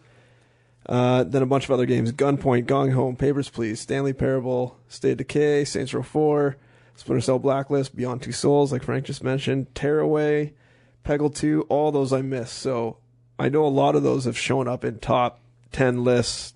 They'll probably be on other people's top 10 lists. But my number 10, totally out of left field, my mindfuck of the month, Deadly Premonition Director's Cut. Now, to be fair, this is a little bit of a cheat because it is an older game re-released for 2013, right? Yeah, the Director's Cut, I think, just came out this year. Yeah. And so it's revamped controls and things. It came out on Steam in October. A guy at work turned me onto it. This game is like Twin Peaks in video game form. The controls are horrible. The music is amazing. Amazingly bad, but so bad it's good. I just love everything about this game. I barely scratched the surface of it, but I love it all. It's so good. It's so corny. It looks like a PS2 game. It's not. It's originally released on the PS3, but it cracked the top 10 this year. Wow. Yeah. So all it takes is make a bad game on purpose and on your top 10. I thought it was out on PS2 originally. I don't think so. Maybe though. Maybe it was. Yeah. I'm pretty sure. We don't need to look it up. I can look it up. But so bad it's good. But it's just the weirdness of the game that is kind of drawing you to it. It's like a weird detective story with the kind of quirkiness and oddness that you see in Twin Peaks. And that's really it. I know, like, originally I heard of this game. I heard it was getting these, like, mixed reviews, the kind of stuff Dwyer loves. And I didn't pick it up because I think I thought this game was Amnesia, which is more of like a first-person horror game. Okay. But it's not. It's a third-person action adventure, kind of like Resident Evil, I guess, in a sense. Like that kind of tank control stuff. It's really, the controls are not great, but I don't know. There's just something about the charm of this game that I'm loving. So bad it's good. So yeah, it was originally Xbox 360 and PS3, but it originally came out 2010. 2010. And then the PS3 Director's Cut was 2012, and the Steam one was this So year. this is the first I'm hearing about it. I played it on Steam, so it counts. All right. Nice. Well, my number 10, which is also going to be my mind fuck of the month, is an iOS game called Device 6, which I guess you've heard of. Yeah, I really wanted to play it, but I only have an iPod Touch, and it doesn't work on the iPod Touch. Right. And I don't know if it's available on Android or not. I didn't look. I should have. So I heard about the game and read about it and immediately thought, this sounds like my kind of game. I'm immediately going to buy it. And I did, but it actually took me 2 or 3 tries to really get into it. It's kind of a interactive story where you're kind of scrolling through text and reading text, but there's things in the text that are interactive. So you're reading it and there's sounds happening, and then there's buttons and things you can press to sort of solve puzzles. And it's just really creepy and mysterious. Like, it's kind of like, I want to compare it to Myst, I guess, but and in terms of like TV or movie references, I would put it like almost like the Prisoner TV series, that kind of realm. Like, it's kind of a spy story, but with like just strange, surreal stuff happening. And I haven't finished it, but as I mentioned, it took a few tries to get the initial puzzles. I was really kind of like hit a wall, and I was like, okay, I don't know what to do. What else can I do? And turned it off. And it took a few Googles on the internet to try and, like, once you kind of start seeing the kinds of puzzles that are there, it becomes a little bit easier. But mostly I just really like the production values and the actual font of the text and the look of the game. So it just all looks... it takes to get a game on your top 10 is a good font. I like a good font. I'm sure Frank can agree with me there. Oh, yeah. So Device 6 is number 10 for me. All right, my number 9 is Tearaway, which I only purchased yesterday. Oh, that's a quick jump. And played a lot last night and today, that's for sure. And I was highly anticipating this game, as I know Sean was. Yeah. And then the game kind of got released and no one was talking about it. Reviews were middle of the road. Yeah, it got a lot of really mediocre reviews. Maybe it was overshadowed by the new consoles being released, but... So I steered away a bit and just kind of ignored it. And then ever since, it's been picking up steam and something I've wanted to get back into, and I've seen a lot of people reacting positively to on Twitter and other social media sites. And finally said, you know what? It's $40. Who gives a shit? You should have bought it. You should have bought it during the PlayStation sale. It was only $20. Yeah, digital. I want my hard copy. And I am loving it. The touch controls, the puzzles, all amazing. The use of the camera to use me. Yeah. Cutting out shapes with the paper craft. Completely unique idea. Implemented for like having to design your own snowflake and stuff you think could be complex. The way they throw it in the game and everything actually looks good, and they have a way of making it fit the art style of the game seamlessly so that nothing stands out as being gross. The stuff that you've created, it fits perfectly. Just an ingenious game and a pleasant surprise after hearing so many bad things. Yeah, it's not on my list because I just didn't quite play enough of it, but I really liked it as well. And I know the thing I keep hearing about is people keep saying it's like a glorified tech demo, which in some reviews that's a negative, and in other reviews that's kind of a positive. But I really think like it's the first game that's come out that's using all the bells and whistles on the Vita, but in interesting ways that actually add to the game. And I don't detract from it. It doesn't get in the way. Like it's a good platformer too. Like the puzzles are fun with what you're doing with the touch controls. Yeah, I would be curious to say who called it a glorified tech demo, and to see. I don't have any names for you right now. See how they reviewed. Or it's just spreading pop propaganda. Gone Home or Surgeon Simulator, probably on their top 10 games of the year. Anyway, okay, we'll get to that. My number 9, Batman Arkham Origins. Almost made my list. Yeah, so I just borrowed this from the old library, fired that up, and basically powered through it. I really enjoyed it. I would say it's missing a little bit of the charm that the previous games had.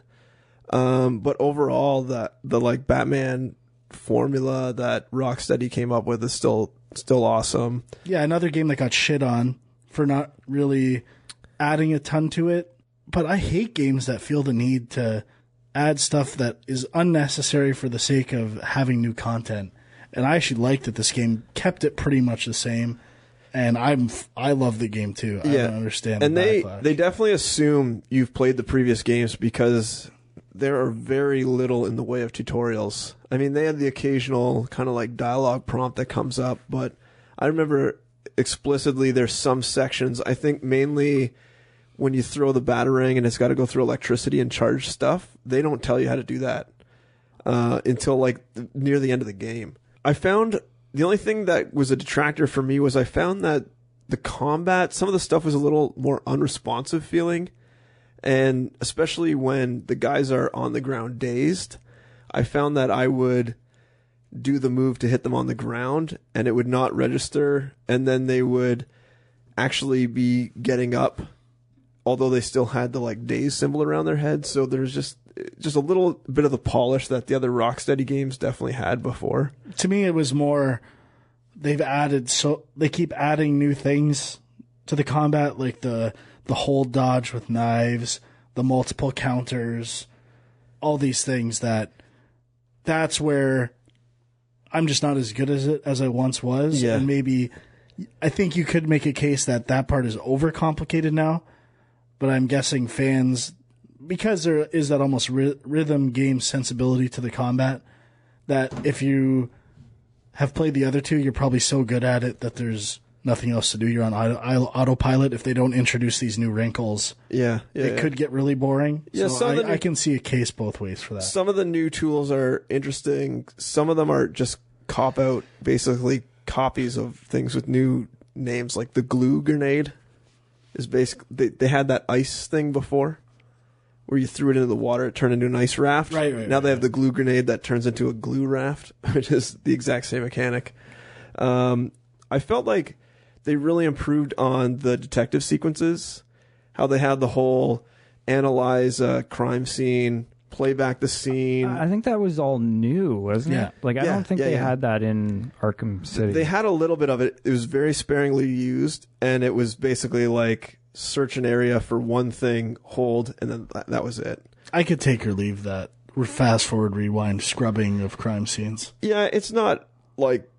It doesn't add a great deal, but I think one of my favorite parts of Arkham City was the detective mode stuff, and I felt like they didn't use it enough. It was underused in that game, so I like to see that they improved it. The only thing they didn't have, I think in Arkham City they had sort of like track people with the detective mode, but I don't think they had any of that in this. I felt the boss fights were pretty well done, better than any of the other games. I'm about halfway through the game. I've heard some can get really frustrating. There are a few where, especially on harder difficulties. Yeah, one of the last ones I had no idea. I had to look it up how to do it. I mean, I probably could have figured it out eventually, but it just didn't come to me eventually. Other than that, they were all. I played it on easy, and I can imagine that some of them would have been pretty hard on hard. The only other downsides, which I feel like is the big difference between, I think it was Warner Brothers Montreal and Rocksteady, is that there were, like, you know how when you're flying through the city, there's like the grapple points on a lot of things? There were a lot of things that looked like obvious grapple points that I could not grapple to, which was a little frustrating. And I feel like if Rocksteady had done it, it would have been flawless. And also I felt that a lot more of the levels were linear, and there weren't as many kind of branching paths, or at least the illusion of branching paths, that I felt like Arkham City and even Arkham Asylum before that had. It just seemed like I could just run straight and get to where I needed to go. It was just basically running between gated combat boxes. Well, you're going to have to make your pick here, Huck. Do you want linear or do you want backtracking? Because it seems like you hate both. I hate both. You want linear with the illusion of backtracking? Is that the perfect scenario? No. Is that what I'm getting here? No. I don't mind linear paths, but I want multiple ways to traverse the level on that linear path. So like, for instance, in Arkham City and Arkham Asylum, grates and passing through vents was much more prevalent. Whereas now it's like, just run down the hallway in this game. There's no like hidden vents up in the ceiling that you could find if you look. Okay. And grapple up to them and go through that way and do a stealth way instead of a pure combat way. I found very few of those sort of like, which way do you want to approach this? It was almost always kill everybody. You couldn't just like pass around the vents and silent kill people. Good answer. And yeah, that's probably all I need to say about that. Well, I don't have much else to say, but my number 9 is also Batman Arkham Origins. Oh, I thought you were going to say Blackgate. No, I actually played the Vita version and finished that. I haven't finished the console one. See, there's rumors of an HD version of the Vita one coming out. Yeah, I saw that. I like the Vita one. I think it's definitely inferior to the console versions of the Arkham games. I'll talk about that afterwards if we get a chance to talk about some more stuff. But I thought Batman Arkham Origins was awesome, and you know what? Okay, it didn't add a ton of stuff in terms of new gameplay mechanics, but I thought the story was actually an interesting, because it's sort of like a prequel, and it's a younger Batman, and I thought all that stuff was interesting. Love the fact that it was set at during Christmas. I thought that was a really cool touch. I don't know why, it just... I totally associate Batman with Christmas, probably because Batman Returns. Yeah, and that's a big part of it, for sure. But you know what? You just reminded me of something, is that it's a younger Batman, and the first time I had to take out a cop, I was really torn that I was doing, like, beating up cops. And in this game, that's all you do, is you beat up a lot of cops in this game.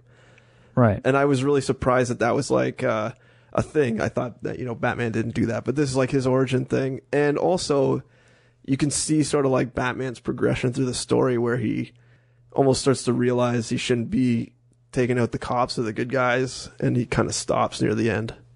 Yeah, and he has sort of his first encounters with Commissioner Gordon and all that stuff in the game, and yeah. So, I mean, I could understand not giving it, the same marks as the first two games, but there are some reviews I've seen that have just trashed this game, and I don't get it at all. Yeah, I was expecting it to be really buggy, unplayable. I will say I have not encountered one bug. I assume we all played the PS3 version. I think the 360 version was more buggy, so maybe that had something to do with it.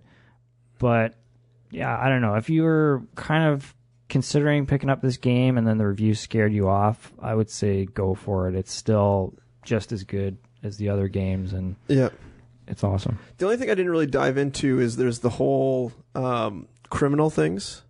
Right. Like the sort of side missions. I didn't really dive into those, but a lot of them just seemed like just fetch quest stuff, like find the Penguin's arm stash and find Bane's chemicals around the world, find Riddler's antenna things.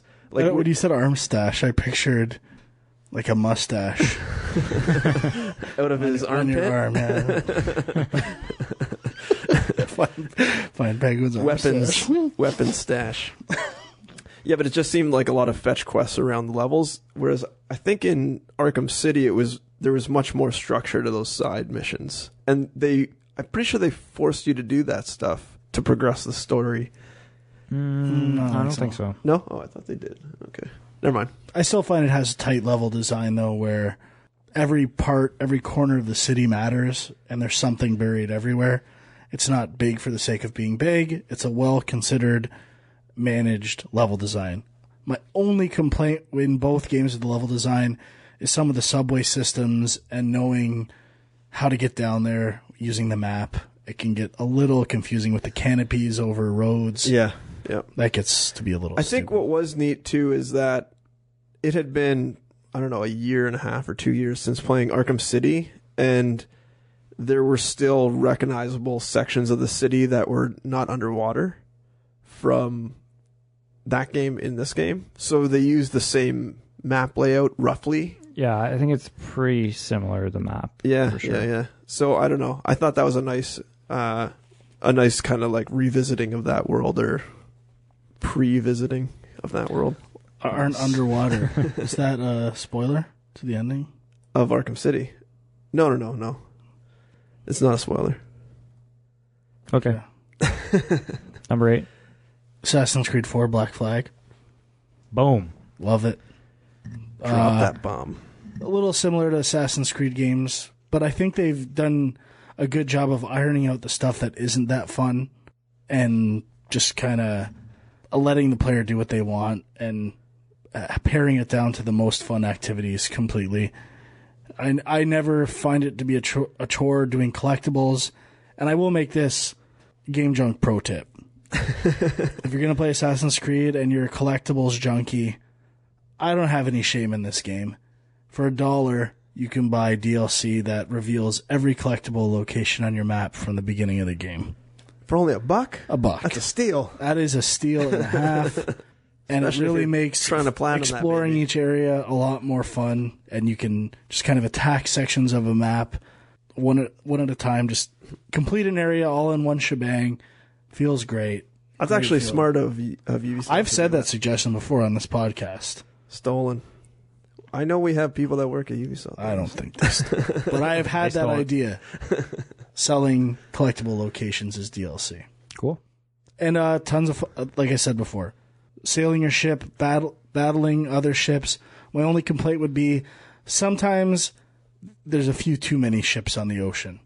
And I'll be fighting one and another one will come up and I'm like, I just wanted to fight this ship. I don't want to, I'm going to get into a fucking naval war here. Not what I was looking to do. Trying to ransack this. And I'm not even talking about the 100 ships that I can control my wanted level. I just mean they're everywhere. And seems like, might be a bit presumptuous of me if I went back in time to the Caribbean, hopped on a ship. I don't think I'd see 5 ships in every direction in the middle of the ocean. I believe this game is 100% historically accurate. Made by a multicultural team of different faiths and beliefs. Anyway, love this game. Highly recommend. Okay. Probably easily the best Assassin's Creed game I've ever played. Whoa. Nice. Oh, yeah. Okay. All right, my number 8, Rogue Legacy. You guys played this game? Heard of it? Heard of it. So it's made by some guys in Toronto. Used to work with one of them, and this game is a roguelike dungeon crawler, randomly generated dungeons. And that may not sound that interesting, but what really is intriguing about this game is sort of the upgrade system. So the whole thing is you go into the castle. I think there's 4 or 5 areas, each with a boss. Once you beat the boss, they're complete. And then after you beat the 4 stage bosses, you kind of can unlock the last dungeon or last area. I'm not sure. I haven't beaten it.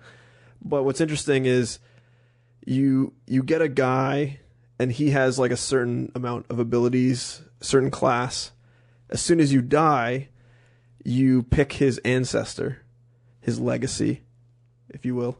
And he basically doesn't get I think the traits are random, so there's no trait there, but you keep the money from your previous guy, but then you have to spend that money before you re-enter the dungeon. And once you enter the dungeon, death or whoever takes the money from you, and then you start fresh.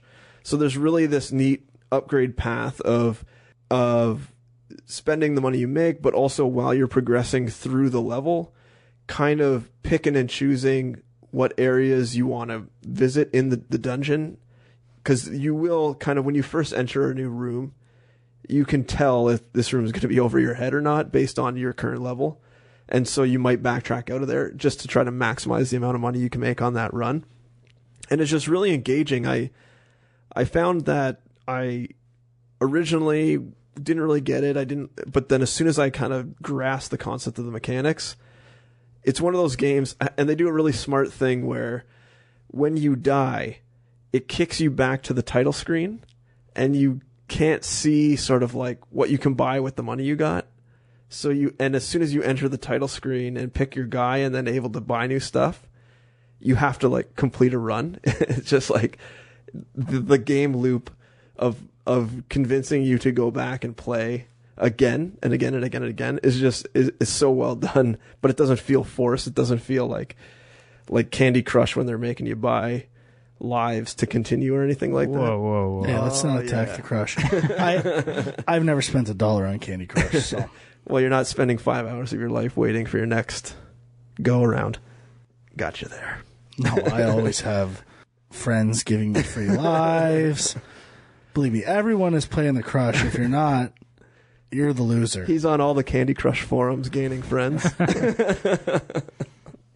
Now, it also sounds like this Rogue Legacy game is borrowing heavily from Demon Souls / Dark Souls. Yeah, I think it is. Yeah. And it's it's really well, like, all the controls are really tight. It's just an awesome game. Available on Steam. I'm going to take a quick Linux. look at the screenshot of this game and tell you whether it's good or a piece of shit. I'm guessing I already know the answer. 2D side scroller. Rogue Legacy screenshot. There we go. And anyways, when Frank's done ripping it apart, you can go to where I'm done. It's a great game. Solid game if you like platformers, if you like Dark Souls, if you like roguelikes especially. This is a game for you. Seeing a bit of a Ghosts and Goblins influence. Actually, the walk cycle of the main character is very reminiscent of the same walk style, the same animation. Plagiarism. Not a fan. All right. There's a bit of a Metroidvania castle map element here too, do I? Oh, I might be interested. So my number 8 is Rayman Legends, which, might have been higher, except that I feel like it is kind of the exact same as Rayman Origins. Nothing wrong with that. It also contains the whole game in it too. Yeah, that too. But they did add, as I mentioned when I talked about, I played on the Vita, the touchscreen elements of the game, I think, add something new to it and are pretty cool. I don't know how that translates to the console versions. Did you play it for PS3 or how? Not much though. So you didn't get the Wii U version? I played the demo and did the touch controls on that. Okay. It was okay. I wasn't blown away. Well, I really liked them. And again, the art style is fantastic, and I don't know, not much more to say about it. It's just a solid, awesome. Yeah, it does feel a little similar to Rayman Origins, which I'm fine with. Love that game. Was my previous game of the year. Yep. I think this is another game I just didn't play that much because I know there's a PS4 version coming in February. Of course. So I'm just waiting for that one to play it. Yep. And regret buying the one for PS3. All right. What a disaster. Moving on to number 7. I can't wait till something I say. My number 7 is Resogun. Talked about it a lot. Voxels. You love voxels? Awesome shooting mechanics. Love the idea of these flawless runs in this game, saving all the civilians, keeping my combo multiplier going. Just a very addictive, fun game. So you've put a lot of time into this? I haven't. I did when PS4 came out. I remember I had without dying, saved everyone, didn't lose my combo multiplier for the first 2 levels. I'm like, this is amazing. I am the greatest Resogun player in the world, I bet, right now. Yep. Did it all. Submitted my high score. Couldn't wait to see where I ended up after this. Where do you think I ended up? Number 2. 2000s. Number 17 in the world. Pretty good. Do you know what that score is now? Where I sit in the world? No. 10,000. 29,000. That's where it pays to be an early adopter, Andrew. Yep. I guess so. But take a screenshot. An awesome, fun, super game. Super fun game. Cool. My number 7, Frank's favorite game of all time, Ni no Kuni. Why are you attacking? I never had a problem with Ni no Kuni. I don't know. It's a solid RPG. I haven't beaten it, but I played a lot more between last show and now, and I'm definitely a fan of the mechanics. And just a solid RPG. Not many RPGs coming out around now, so that's my bread and butter. So this fits right in there, and that's all. It's good. My number 7 is SteamWorld Dig. Oh, I've heard of this. Frank's rolling his eyes. Oh, what?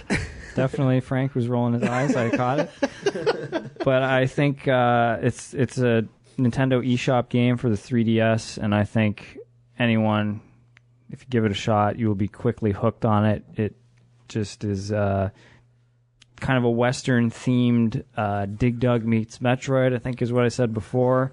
Still applies. You know, you dig down, you get power-ups to traverse different areas, and, you know, you got to come back up to the top to sort of cash in all of the stuff you've collected. And every time you keep going deeper and deeper, and there's strategy in how you build your tunnels, and just great game. I know it's gotten decent reviews. I don't know if a lot of people are playing it. I suspect not, but title's a little generic. What can you say? Is it on? I think it's on Steam too. It might be on Steam. A lot of top 10 lists this game made. Really? Yeah. I didn't. That I saw. Yeah, I saw it on a few as well. There was a lot of indie games on some top 10 lists I looked at. Yep. There should be more, Frank. I'm not so sure that's the case. Anyway, segue. The highest indie game on my list, number 6, Guacamelee. Oh. Thanks. It kind of pains me that I have to give you props. And Graham, who was on our show, who worked on it. Mm-hmm. But I love it. It is the best Metroid clone game of the past 5 years. Maybe, I'm trying to think of when Shadow Complex came out. I think it was within 5 years, but maybe. Since Shadow Complex, the best. Okay. Hands I down. agree with that. Might even be better than Shadow Complex. It's close.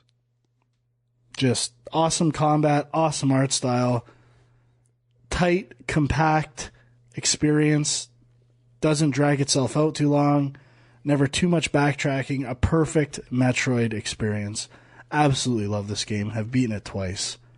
Got a platinum it still. Props to Drinkbox Studio. The only indie game that deserves mention this high on any top 10 list this year. Wow. Congratulations. My number 6, tooting my own horn, Guacamelee as well. Wow. And Frank did a good summation, though. do you have any other indies higher than that on your list? No, I do not. That is the correct answer. I have some indies higher on my list. What? But number 6 is not an indie. It is Tomb Raider. Too low. So Which low. probably would be higher if I played more. I didn't play nearly as much as you guys did. And now I'm kind of torn because I know there's the new version coming out for the PS4. But I thought this was a great reinvention of the franchise, and, you know, obviously has a lot in common with Uncharted, which helps for me. But I thought the story was great, and I thought the production quality was fantastic on the game, and yeah, I just would like to play more. So hopefully I will. You should. My number 5. I'm looking at my top 5 here. It's pretty tight. Yeah?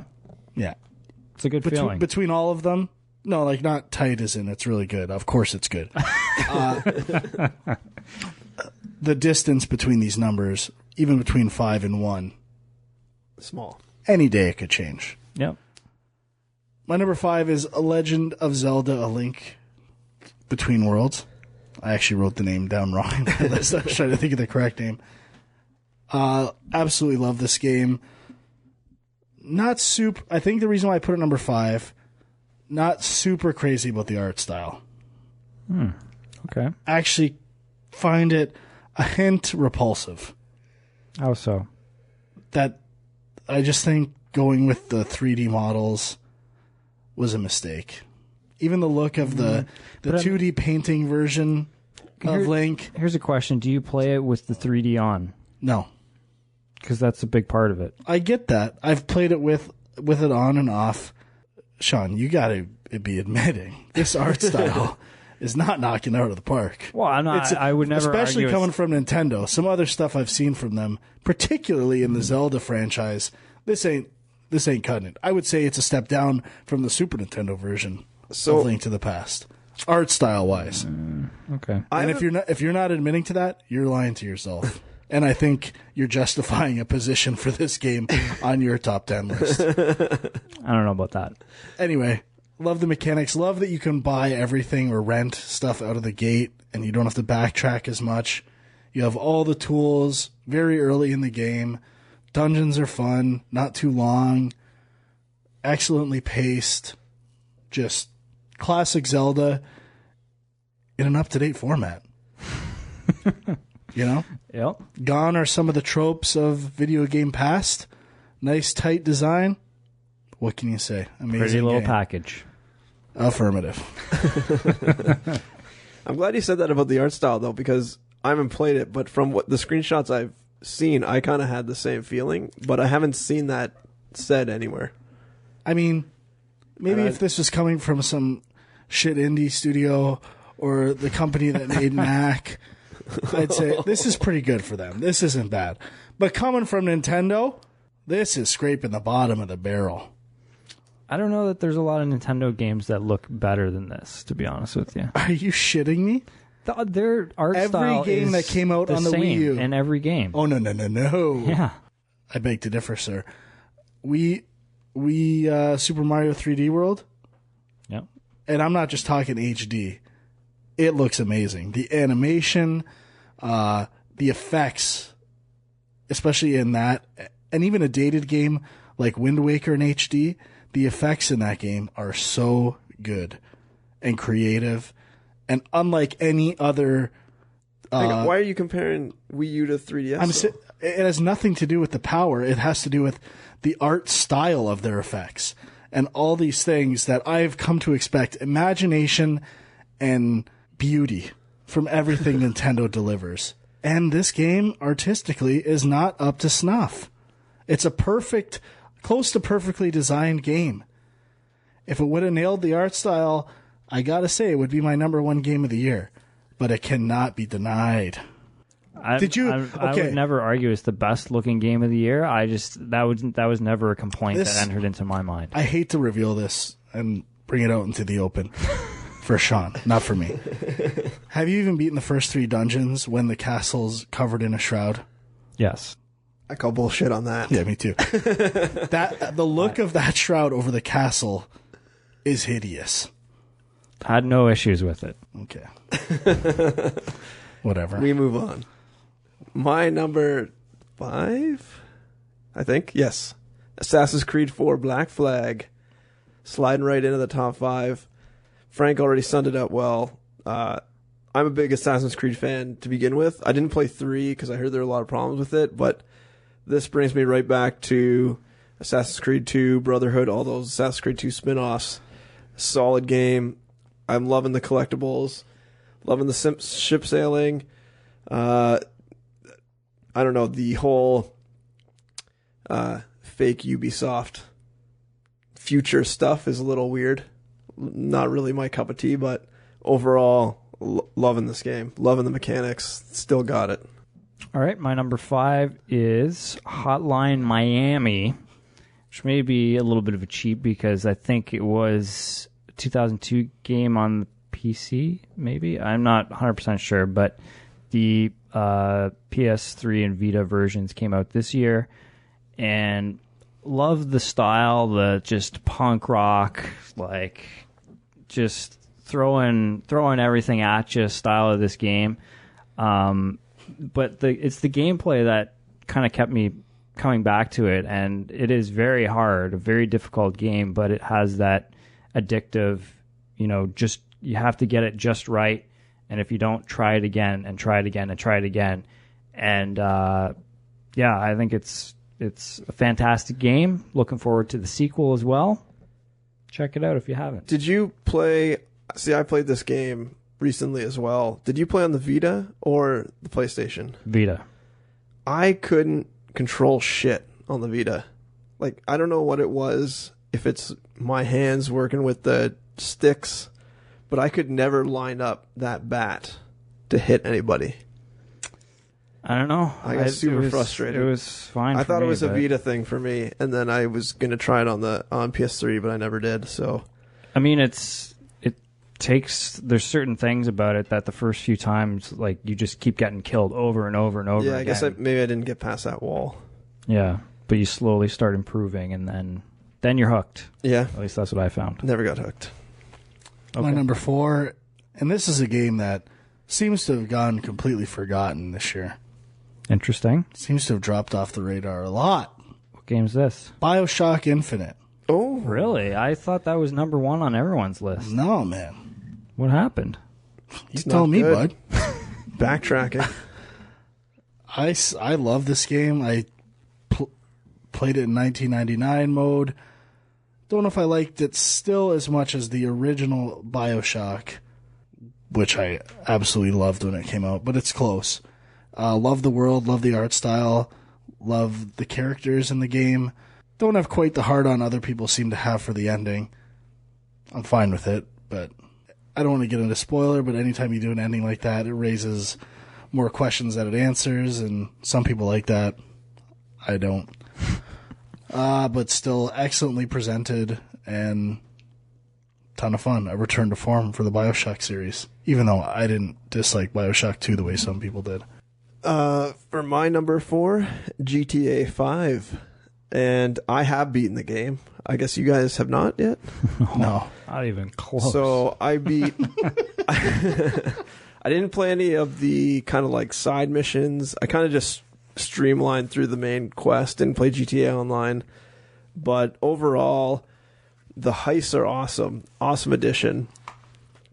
The switch mechanic, I think, really works well in keeping the gameplay fresh, and you always kind of like run across that situation in games where, especially when you're playing as like multiple team members, you kind of feel like you would like to experience it from other perspectives, and this switch mechanic allows you to do that. They nailed the cover mechanic, I thought they did that really well. I think it's different. One small thing they added, which was such a huge jump forward, but it's such a small thing, is running upstairs. They now have a specific camera that follows you around the curves of the stairs, so you're no longer getting into these awkward situations where you're running into the corners and trying to like manipulate the stick around to go just at the right angle at the stairs. You basically just hold forward and the camera pans around with you as you go around the stairs. Small thing, but so huge, so important, because they have a lot of really tight staircases in this game. I thought super tight. I thought in addition to the heist missions, they have heist prep missions, which I found were a really good addition. They kind of kept you more involved in the whole process of like, this is what you would actually do to pull off this heist. It's not just like, go do it and we'll do all the rest for you.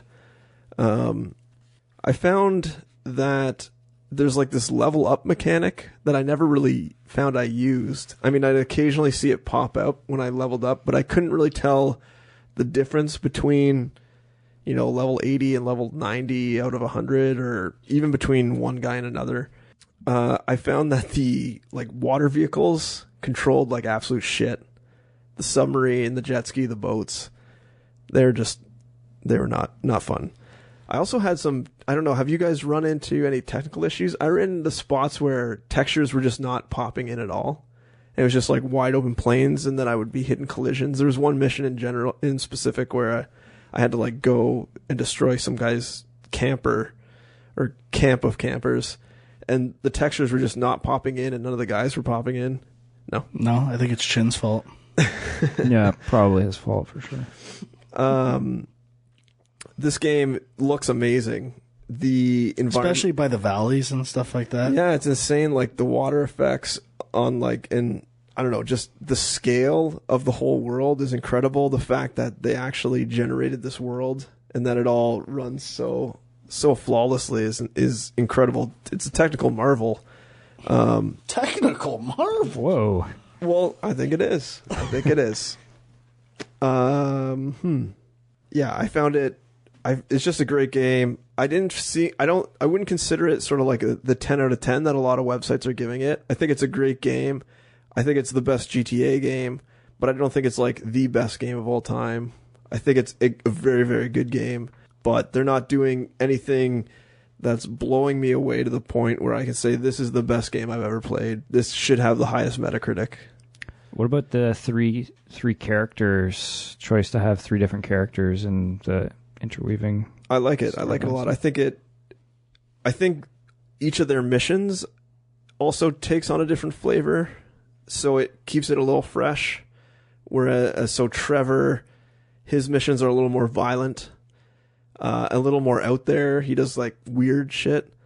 Franklin seems to be more down to earth, kind of running drugs sometimes. And then Michael is more of like a business guy, kind of mission structure kind of thing.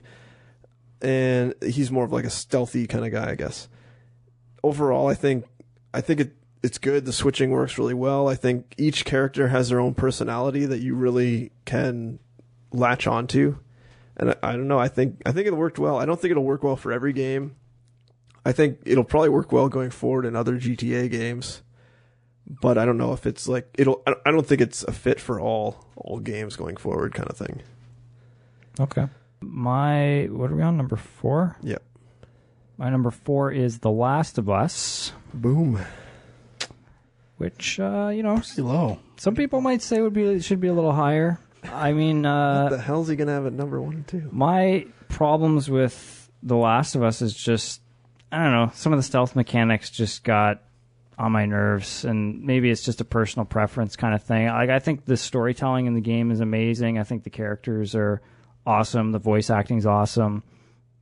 And, I think it's kind of a fresh twist on zombies.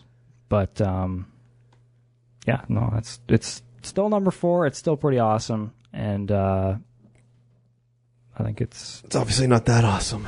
Well, it's a Naughty Dog game. Is this more based on did you ever beat the game? No. Did you ever get to winter? No. Did you ever get to the giraffe moment? No. Oh, did you even play the game? Yeah, like, come on. You're not even giving this game its dues.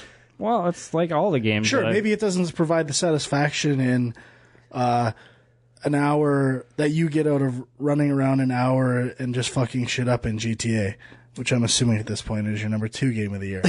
But as an experience, there's something to be said for The Last of Us. I think you probably got to Boston and then got frustrated. I think Pittsburgh. Boston. I don't think Pittsburgh. Crossed the last yellow bridge. Yeah, Pittsburgh. You probably got to Pittsburgh, which is the most frustrating part of the game. That's pretty much where I left off. Yes, which is the low point of that game. But also, I think most of the highs come after that point. All I'm saying is I think Last of Us is a tiny bit overrated. I think it's solid in most aspects, but I just think the actual gameplay mechanics were frustrating for me, and it wasn't, and again, maybe I'm comparing it unfairly to something like Uncharted, but it wasn't like, I wasn't loving every minute of it. I don't think it's unfair. I've seen other people voice that opinion, though. I completely disagree and think it's unfair. I think the mechanics are amazing in the game, and as I've called it before, I guess a true stealth combat game. Mm-hmm. Okay? And it does that better than any game in history. Now, where I'd say you could find a flaw is that it stretches it out to its own ill will. Detriment. Or detriment. That's the exact fucking word. To its own detriment. Thank you, Andrew. No problem. Number 3, Super Mario 3D World. Please. Now, I would even say I was a bit apprehensive towards this game. Sean, why would you think I would... I have no idea. It seemed like you were pretty eager to play this game. All right, what is the main selling feature and marketing feature around Super Mario 3D World? Raccoon Mario? Cat Mario. Cat suit. Oh. You know how I feel about cat humor and the world's love of cats. You hate it. It's a mystery to me. Yeah, you have said that before. Okay. So it already had to get over this barrier for me. And I'll say this, the cat suit worked its charms on me, and I actually love the cat suit. Almost, if I was to give a criticism, you almost have to use the cat suit too much. And the advantage of using Peach's hover ability with the cat suit almost feels like too easy a way of getting through the game, and I have a feeling most people would play that combination because it helps you find more green stars and complete levels without being as skilled. Right. It's a crutch, let's put it that way. Sure. Having said that, what HD Mario looks amazing. The effects, the level design, such manageable, awesome sized levels. I zipped through it. I feel that was the perfect length for a level in a video game. Absolutely perfect. I can pick up and put down the game whenever I want and not feel like I'm losing anything in the experience. And I could also play for 5 hours straight, and it feels extremely digestible. I've said this before about Mario games. Putting in design and gameplay elements that are there once or twice in the game that must have taken days to work on, and not beating them to death and having you do the same thing over and over again, so that when you approach these unique things, you see them once and you're just blown away by them. And there's 20 moments for every one of those that are different. They are the masters of design and just charm. That is their... And if we're talking charm... Whimsy? Maybe some whimsy? Definitely some whimsy. Now, this is a spoiler, somewhat akin to the giraffe moment in Last of Us, or if you're upset that I said this, this probably... Again, it's a 3D Mario game. It's been done a lot of ways. I love all the stuff it brought to the table, but, if you're looking at it, it's been done before. However, jumped about 4 spots. You can skip 10 seconds, maybe 20 seconds ahead if you don't want to hear this. And you guys can leave the room if you don't want to hear this. No, I want to hear it. Final boss. Did not see this coming. Catsuit Bowser. That's amazing. Almost blew my load. I don't know how I didn't see it coming. It's just one of those obvious things. And then it happened. Are you kidding me? This is the greatest thing I've ever seen. And it's so weird. It almost sounds like pandering, but because it's Nintendo, I know it's not. It's so good. Nintendo knows how to pander pretty good, though. Oh, yeah. So the real question is, are you now finding that you're indulging in more cat humor online? Absolutely not. Are you thinking about getting a cat? No, sir. Are you thinking about getting a cat suit? May have already purchased a cat suit. This game made you into a furry. Well, I love the game. Still haven't 100%ed it. I'm on Star World right now. And it's fantastic. To no one's surprise, I'm sure. Mm-hmm. All right. My number 3, probably a big surprise to no one but me. NHL 14. I thought you were going to say Binary Domain. Come on. I should have. It did get re-released on PlayStation Plus. This game is the best NHL game I've ever played, by far. They fixed almost everything. I don't have anything bad to say about this game. What can they possibly do for the next one? Next gen. Okay. Other than that... I think they should give... I've said this before, I'll say it again. Not just this classic 1994 mode. I want a mode where there is no momentum and all the players are equally skilled based. You don't get... I understand there's people who want a sim. I want a game that's decided by who's better at playing NHL.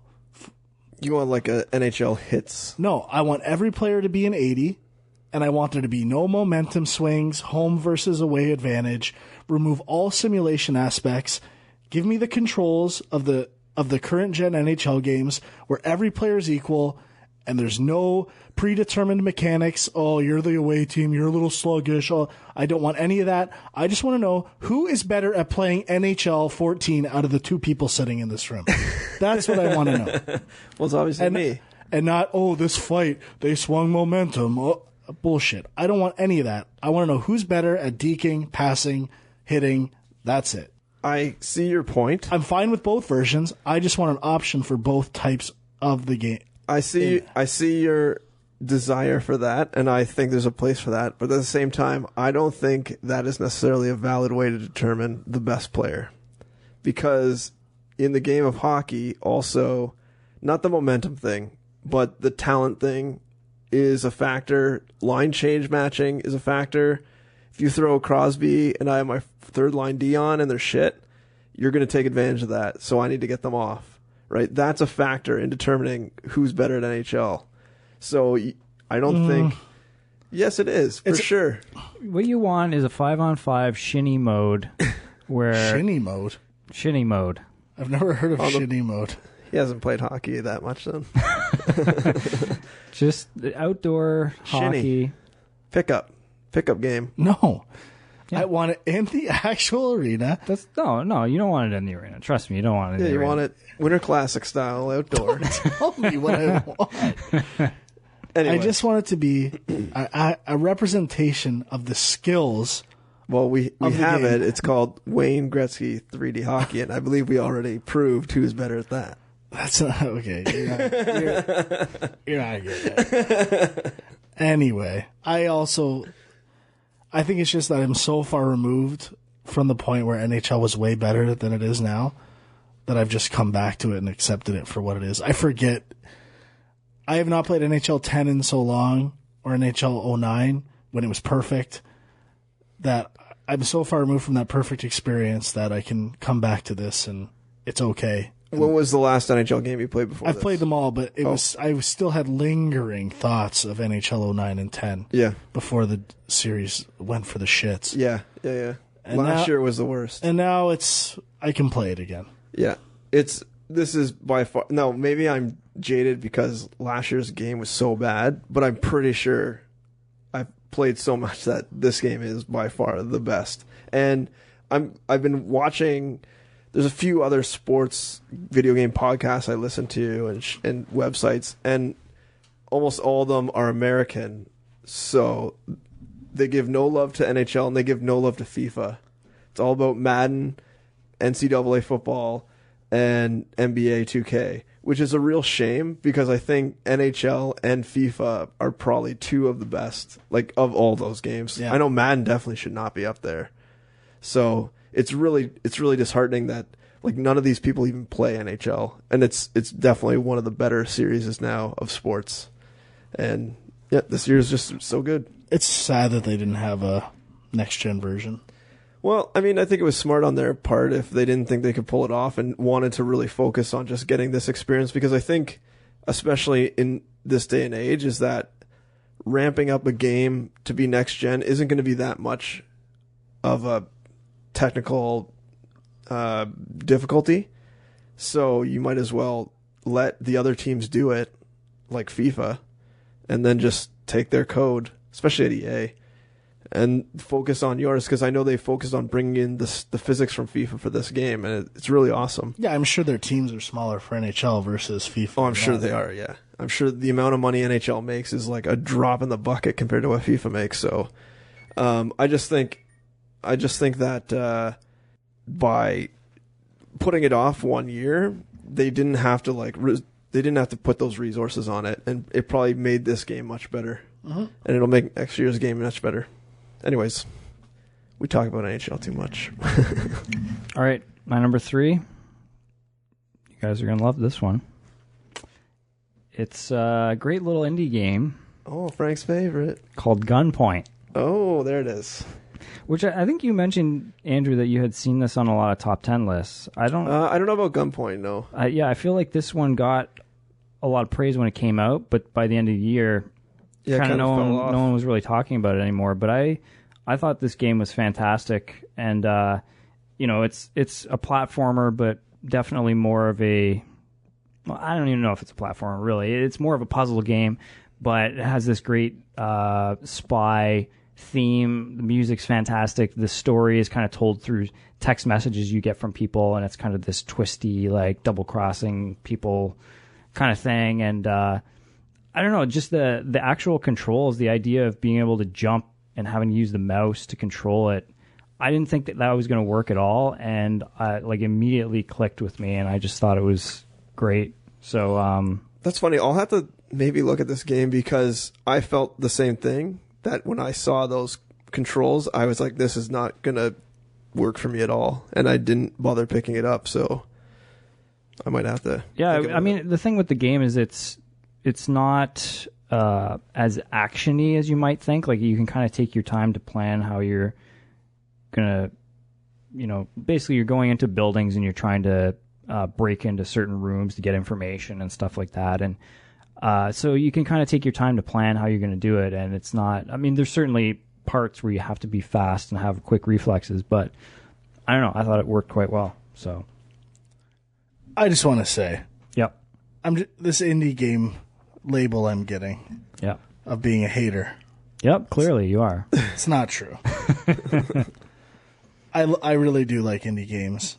This is being fueled by something we'll get to later, where I tried to pick out a few indie games that were on a lot of top 10 lists, which I will name, that, in my opinion, have no place on top 10 lists. And all right. It's fuck you. Don't roll me on, okay? We're at, I don't want to hear in the comments, oh, Frank hates it. I don't hate indie games, and you'll hear about the ones I do hate. My number 2 is The Last of Us.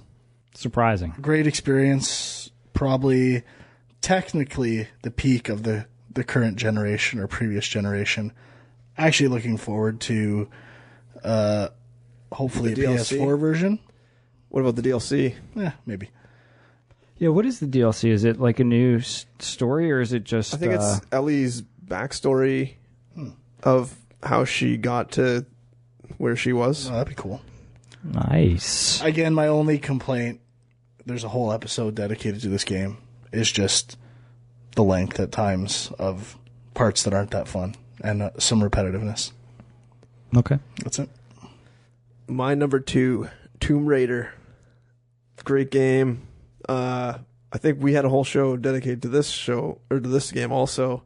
Yeah, like Dwyer said, captures that sort of Uncharted feel.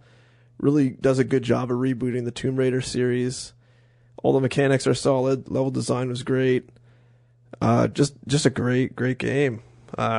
Definitely was a battle between my number 1 and number 2 as to what was going to come out on top, and I'm sure there's no surprise what's going to be number 1. All right, my number 2 is Guacamelee. Oh no! Believe it or not, Holy yeah. smokes! Which, well, obviously you guys had it on your list as well, and I think it's fantastic. Metroid-inspired game. I love that it's a brawler mixed with Metroid. Great sense of humor. It's the game. If I had the freedom, somebody said you can make any game you want, this would kind of be pretty similar to the game that I would want to make. And I tried to beat it this week, made it to the final boss. That second phase of the boss fight, couldn't do it. Not surprised. I think I mean, it's definitely a hard game, but I think I may have screwed myself because I don't think I have enough life containers. You ran through it too quick. So, I mean, I'm sure I can double back and hopefully eventually beat it. But it is definitely challenging at points, but it's... So you're talking about when the boss is that huge monster? Yeah. I actually played a bit more. I think that the second form is easier than the first. Really? It is. Yeah. I'll vouch for that as playing the game. I was starting to... Is. Well, that's interesting because You should have played it before. I don't think you're attacking a few times when you should be. Maybe. There's you can get it in this chain of being vulnerable that you're missing out on. You should have played it before the patch because there was a bug where he just stood there. You could get him in a state where he stood there and did nothing, and you could just pound away. Anyway, good game. Great game. Yeah. And I'm glad, I don't know if this is my doing, I'm assuming it is, you've removed the use of Metroidvania from your vocabulary. Yeah, I'm trying to... Is that a resolution? Trying to keep away from that. Just for you. I like that. My number 1 game of the year is Tomb Raider. There it is. I think I'm the only person in the world that has this as their number 1 game of the year. Could be, but it really should be on more.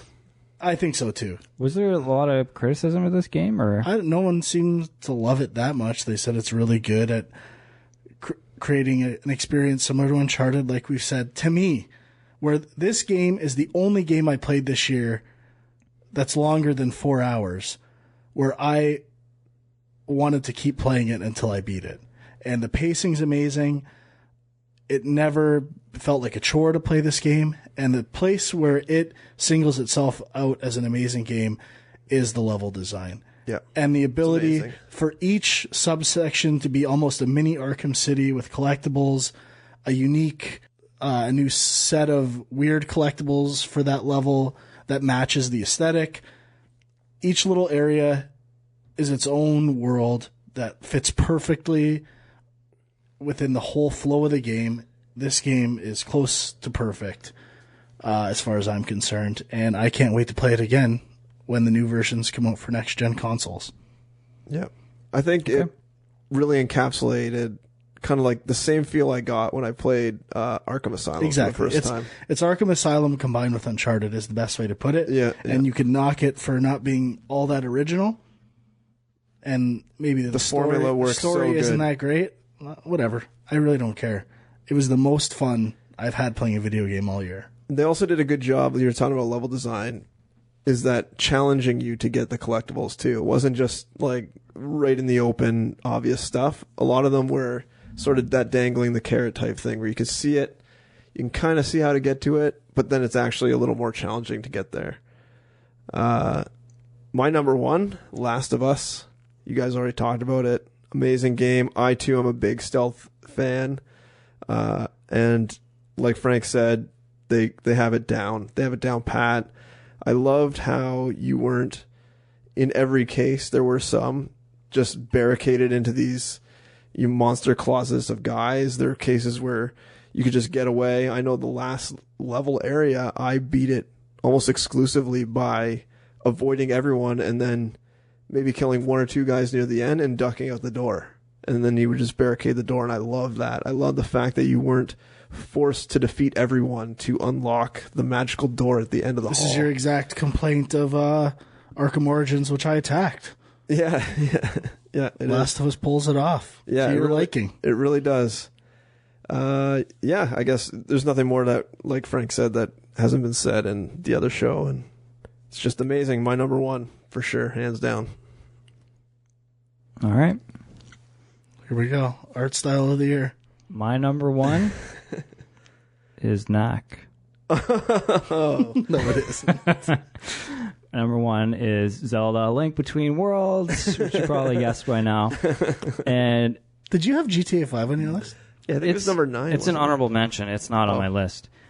I'll get to those in a sec. But yeah, Zelda. Because when I was attacking before, I was assuming GTA 5 was number 2. No, I didn't. I did not play it enough to put it on my list. But I'm just like Zelda. Started playing pretty much over the holidays, and like even though for this I was trying to play a few other things to prepare, I just kept wanting to play Zelda. I got totally hooked on it, and I'm so glad because the last few Zelda games came out, everybody else seemed to love them, and I just kind of like, I don't know, I couldn't get into them, and I didn't know why, and I don't know, maybe there is something I'm missing with those games. There is a nostalgic element here. We cannot deny this, Sean. No, absolutely. But I think there's something about the top-down, even though it's not true 2D style gameplay, that really works with Zelda. And but you know, it's as much as I'm like, I was kind of getting sick of Zelda doing the same thing, even though, you know, Twilight Princess and stuff, it felt like it was doing something new. It didn't. And then it went off the rails for me. And this one, it's staying true to Zelda, but it has enough unique twists that it feels fresh. And like, I was a little worried about some of them. Like, I thought the idea of, you know, maybe having grinding in a Zelda game, like to get enough money to rent items and stuff like that would be an issue, but it really hasn't been. Yeah, if you explore dungeons and try to find the not hidden, but chests that get shown with the compass and stuff like that, there's plenty of money to go around. I actually really like that concept because in most Zelda games, killing enemies is almost not necessary because you get most of the main things just by exploring treasure chests and dungeons. Unless so this kind of makes it a reason. Unless you're recovering hearts. But yeah, like rupees in Yes. general are kind of useless in most other Zelda games. Unless you're regaining health, yeah. But I would argue that, but let's not get crazy here. Yeah, but you know, not only does it have that, but then, you know, it's got the wall painting mechanic, whatever, you know, where you can flatten yourself against the wall, and there's lots of puzzles that use that. And then on top of that, it's got the high rule, low rule thing. Like, there's just so many mechanics to this game, and they're all fantastic. And, you know, I think the fact that you can tackle the dungeons in different orders has made them.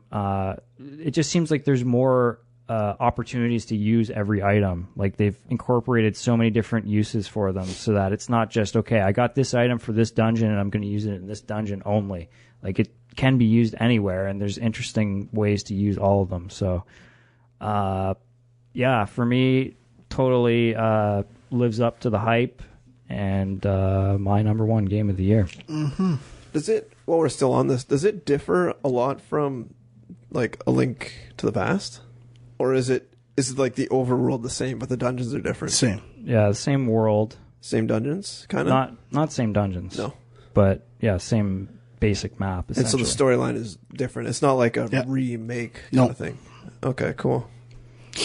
Some honorable mentions: GTA 5, Splinter Cell Blacklist, and Assassin's Creed 4 are all games that I played a bit of, enough to know that I probably would really dig them, and they could make my list. I just didn't play enough of them to feel comfortable putting them on my list. And I gotta give a shout out to Far Cry 3 Blood Dragon, just for being what it is. Do you guys have any? Just for being Dwyer's wet dream. Do you guys have any other honorable mentions? I guess Tearaway kind of would be in that same boat for me as well. If you listen to Film Junk, you know I don't do honorable mention. Yes, that's true. You make the cut or you don't. I'll do one. Europa Universalis 4. Whoa. This is a PC only game. It's a hardcore strategy game, and I really wanted to put more time into this game because it is sort of like a super complicated game of Risk.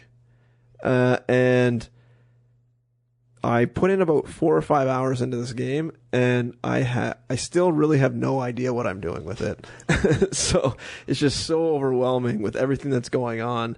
The tutorial really didn't help me. I went through it, but kind of gave me an understanding of what all the stuff was doing, but there's just all these like diplomacy points and monarch points and church points and all this stuff going on, and it's just so crazy, and there's trading, and it's super interesting. And I know if I sat down with someone that knew how to play it already and they could walk me through it, kind of like if you're playing a new board game, I know I would love this game, but it's just so daunting. You know what you should do? You should look up, there's these videos called Let's Play videos. I've tried.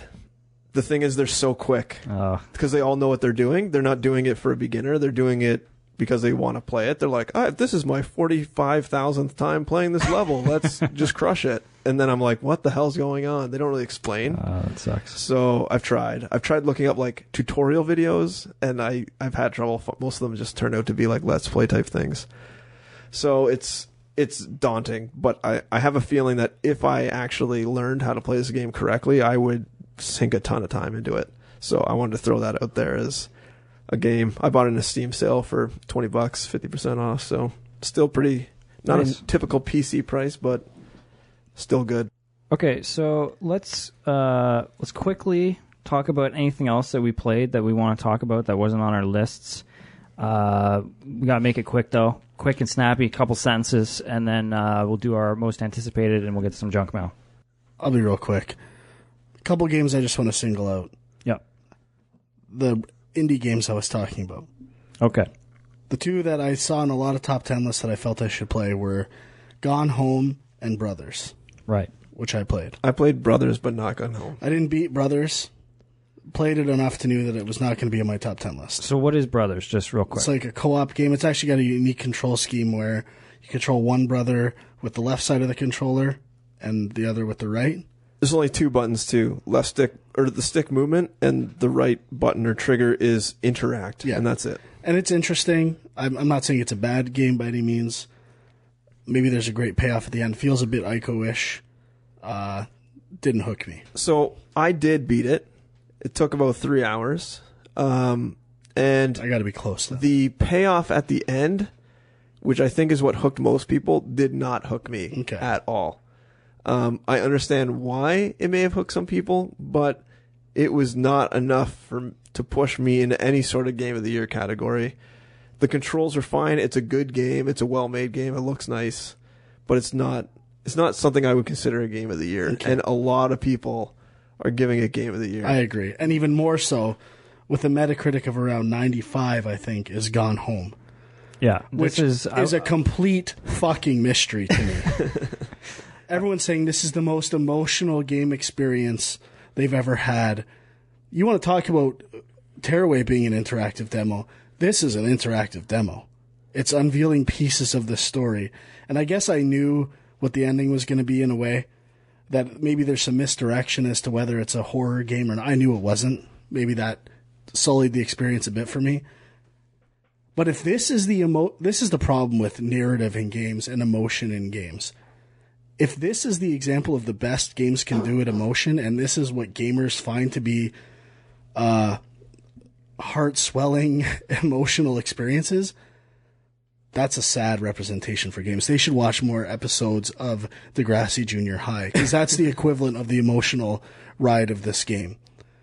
The writing, where it ends up, it's playing into all these indie, darling type themes that I don't want to get into for the sake of spoiler, but I was extremely disappointed with this game.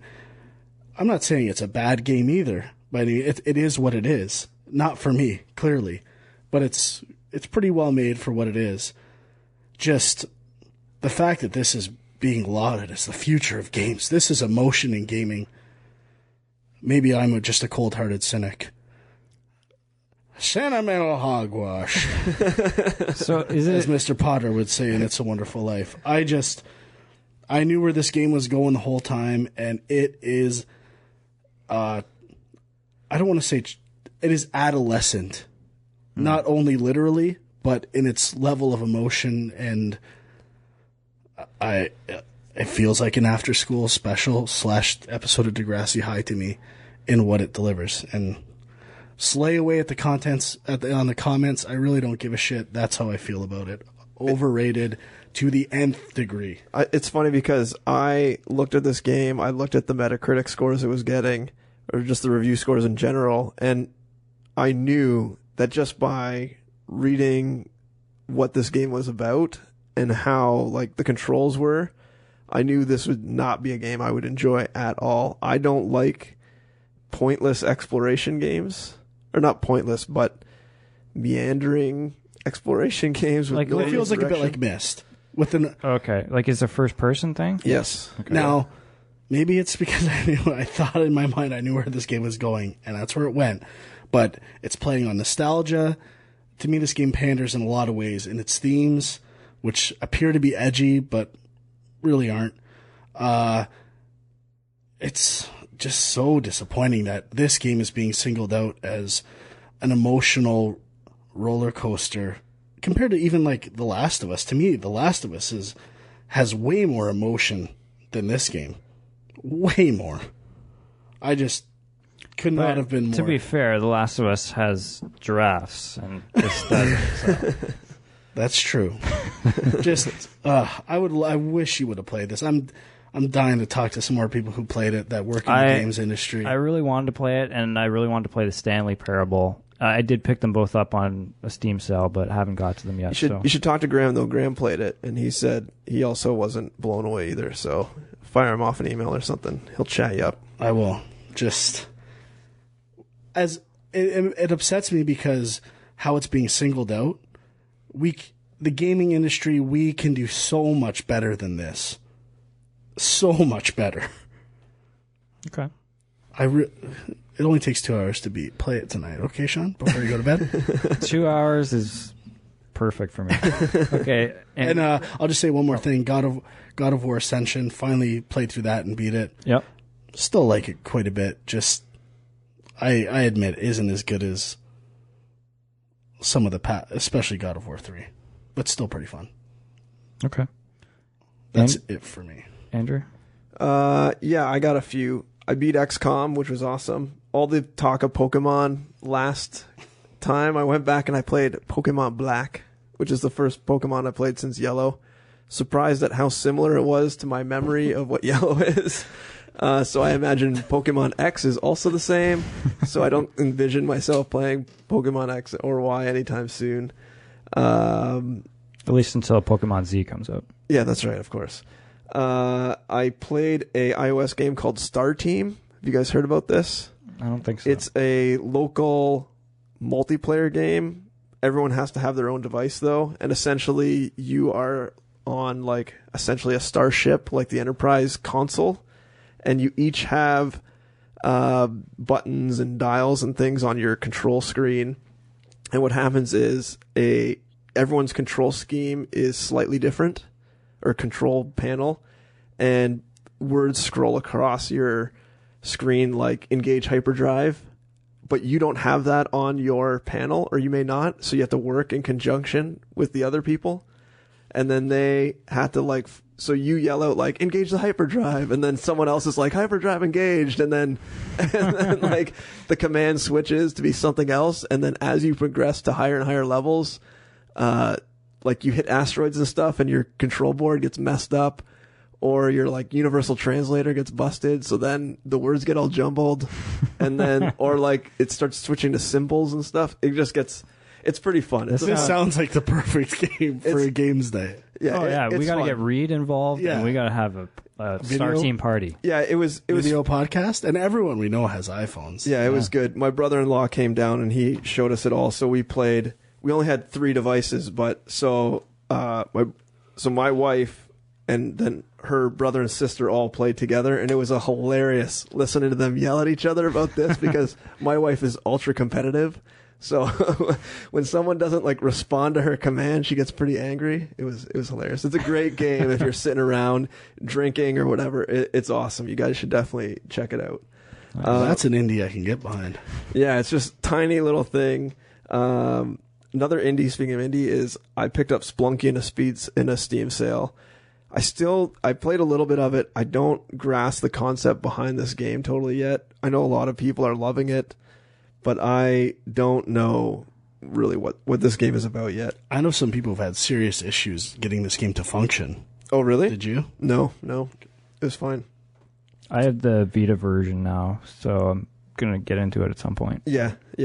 My cousin was down, and he had just played the new Super Mario 3D game at a buddy of his house on the Wii, and so had this massive craving to play a Mario game, and the only thing I had was new Super Mario Brothers Wii. So we actually sat down, and I think I was at level 3. We powered through the whole game in one sitting. Pretty good game. I think I still have yours, Sean. Do you? Yeah. I can't see myself going back to it, though. But it was enjoyable. It was fun to do with them because I never would have played this game any other way. I think co-op's definitely the way to play that game, just so you can sit around and get frustrated with someone else and not just yourself. And then actually, Dan D gave me a deal of the day. Gave me Arkham Asylum for free on Steam, so I've been playing through that. I'm about halfway through that game. That game still is amazing. And the only other thing I played 2 more things. Dragon's Dogma on PS Plus came on, so I played a little bit of that, maybe an hour. And then I just started up just yesterday. I borrowed Metal Gear Rising Revengeance. Oh, I was debating between. I heard you can beat that game in 5 hours. Yeah, I heard it's real quick. Yesterday, but I was either going to play Tearaway and Gone Home or try to blast through Revengeance. Yeah. And I picked Gone Home. Kind of upset. Ouch. I must say, I've just finished. So there's like the prologue, and then there's I think 7 chapters or whatever. I just finished the first chapter, so I'm not very far. But this is made by Platinum Games, and the boss fights and fights in general mixed with like fast-paced rock music is amazing. I love it. It's so fun. It's super ultra violent. This is just like a Michael Bay movie to the extreme. There's like the typical Metal Gear Solid super long cutscenes and dialogue bullshit. Do you walk off screen? Do you walk off screen? When your teleprompter fails? Yeah. And then Classic. I found the president at the beginning of the game, which gets killed off immediately. Looks, spoiler alert, yeah. Looks exactly like the president from 24. Which I found hilarious. But yeah, that's really all I've dived into, other than all the stuff I mentioned before. All right, I just got a couple things I'll mention. I want to mention a game by another indie studio a friend of mine works at in Ottawa called Snowden Studios. They're launching a game called Windforge, which they did a Kickstarter, and there's, I guess if you were part of that, you already have a pre-release version of the game to play. But I think it goes on Steam maybe in March or something like that. But their basic description of the game is Contra meets Minecraft, which I don't know if it's like an interesting mix. It's an interesting mix. I don't know if it's quite Contra. Maybe the level that I played didn't have as much action as I expected, but it is a side-scrolling game where essentially everything in the world is destructible. So it's a 2D side-scroller, and you kind of have to, break through walls, and you're trying to find treasure and stuff. And it's all in the sort of a steampunk world. So, if you're into the steampunk thing, you might want to check it out. But my main complaint of what I played is just that the control scheme, I think it would have worked so much better with a controller. And I don't know, maybe it is compatible with that, and just the version I had, they didn't have an option for it. But I had to play it kind of like with a mouse and keyboard, and the way it works is the mouse controls like sort of where you're aiming, but also where your guy's facing. So it's kind of strange, like when you're trying to shoot a gun or something, you kind of have to have the mouse pointing a certain way to shoot at a guy, and it was a little weird. But sounds ideal for a right thumbstick. Yeah, exactly. But I don't know, like it seems like they got kind of an interesting story going, and as I said, kind of an interesting mix of genres. So check it out when it comes out if you get a chance. And I wanted to mention Batman Arkham Origins Blackgate, which is the Vita version. Totally different game from Arkham Origins. It's a 2.5D Metroid-style game, so I was interested right off the bat. But it is by, I forget what the name of it, Armitage Studios. Does that sound familiar? Not sure. But I guess some of the guys who worked on Metroid Prime went and formed this studio. And so, it does feel like a Metroid game at times.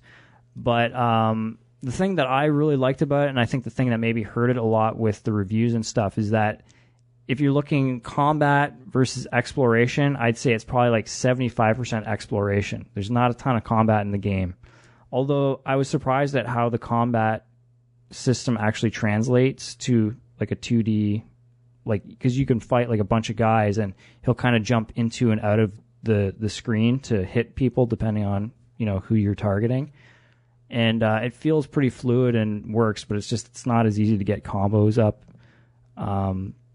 But yeah, I don't know, I liked it a lot. I guess some of the boss fights are a little bit lame, and at the very end of the game there's just sort of this, they try to stretch it out by giving you like all this backtracking you have to do, where there's all these bombs that have like 3 things you have to find to defuse, and there's a timer on it. And backtracking, eh? Yeah, kind of frustrating, but overall I thought it was pretty good. And I don't know, some of the reviews maybe were a little harsh, but I don't know, a decent attempt at bringing the Arkham experience to a portable game console. So I think that's it for me.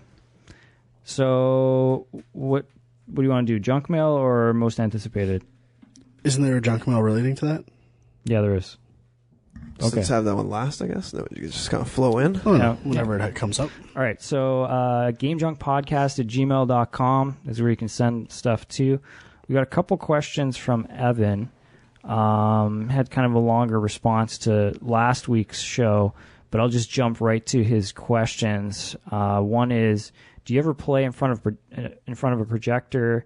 Do any of you guys have projectors for movie watching and gaming?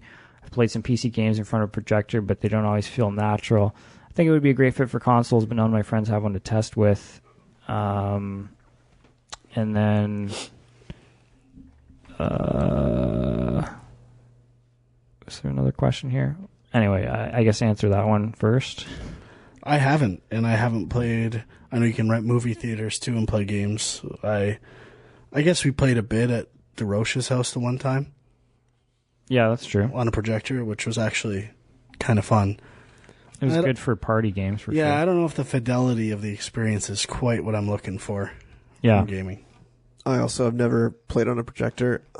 I don't know, is there any sort of latency between the image being projected, kind of like with LCD. Well, we were playing LED, You Don't Know LED. Jack, and you got to be quick on the buzzer. So Didn't we play some Rock Band at SK on the maybe, yeah. big screen in there the one time? That was kind of fun.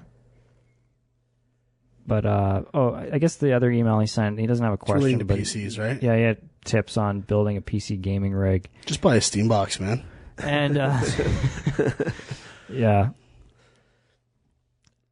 I don't know. Essentially, he said just get an SSD and get a good video card, and that's the main thing. Well, I know, like, my problem, I've done a lot of research. It's just every one I want to buy is over 2 Gs. Yeah. I really don't want to spend that much.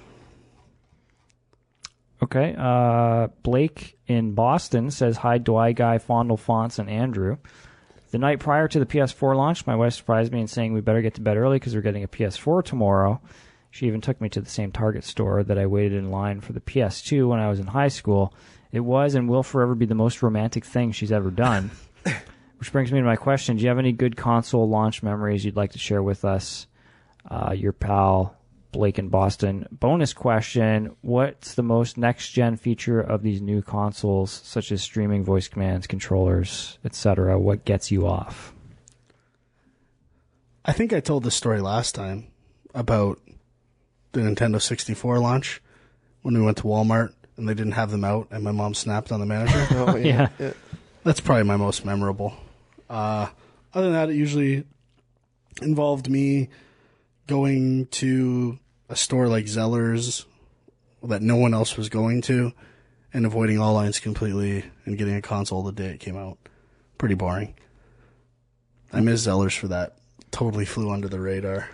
Yeah, the only thing that comes to mind for me is buying a GameCube. I don't know if I actually bought it launch day, but I did go to Zeller's and avoid lines, and I remember actually having to walk home from the Fairview Mall with a big-ass bag with a GameCube in it, and I was like feeling weird that somebody was going to rob me and steal my GameCube or something. I remember the GameCube launch just because there was no good games. Yeah, pretty much. Because the Wave Race sucked. Tony Hawk was all I was playing for a long time. Yeah, it was a disappointing launch.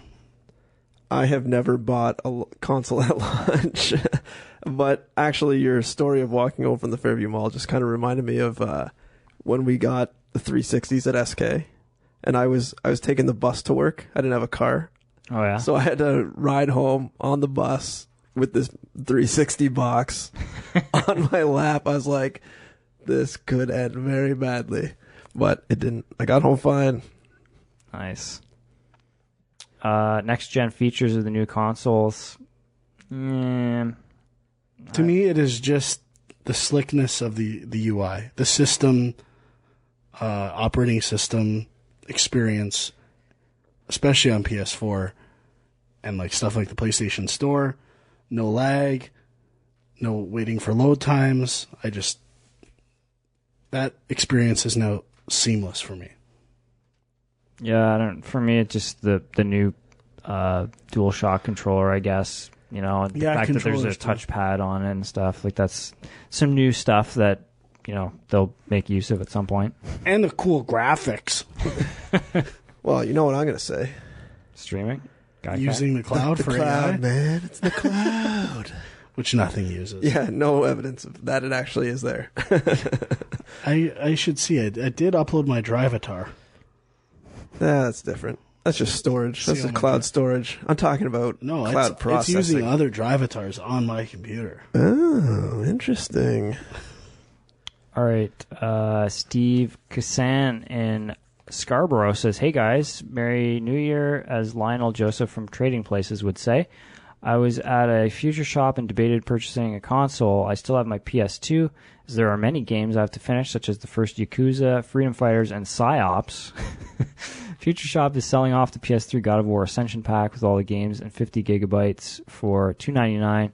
There's also the Last of Us combo as well for the same price. And they have some PS4s for sale. What do you think is better? Purchase a PS3 and play the entire library for cheap now, or bust my balls and get a PS4? Thoughts? PS4. See, for me, actually, it was an easy decision. It was going to be PS3 because there's so many good games. But the Go. The what? Well, the new Go? streaming service. Oh, PlayStation Now. Oh, Now, sorry. That's what I was going to say. With that announcement, if you want to just get a PS4, buy no games.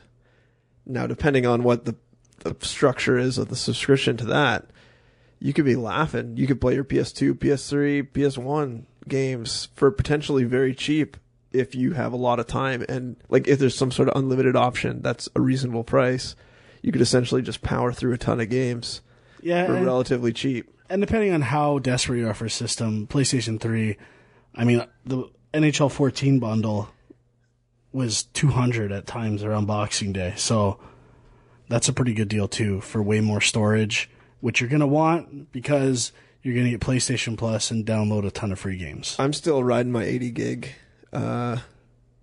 original, whatever hard drive. And it's kind of a pain to have to constantly delete stuff, but it works fine for me.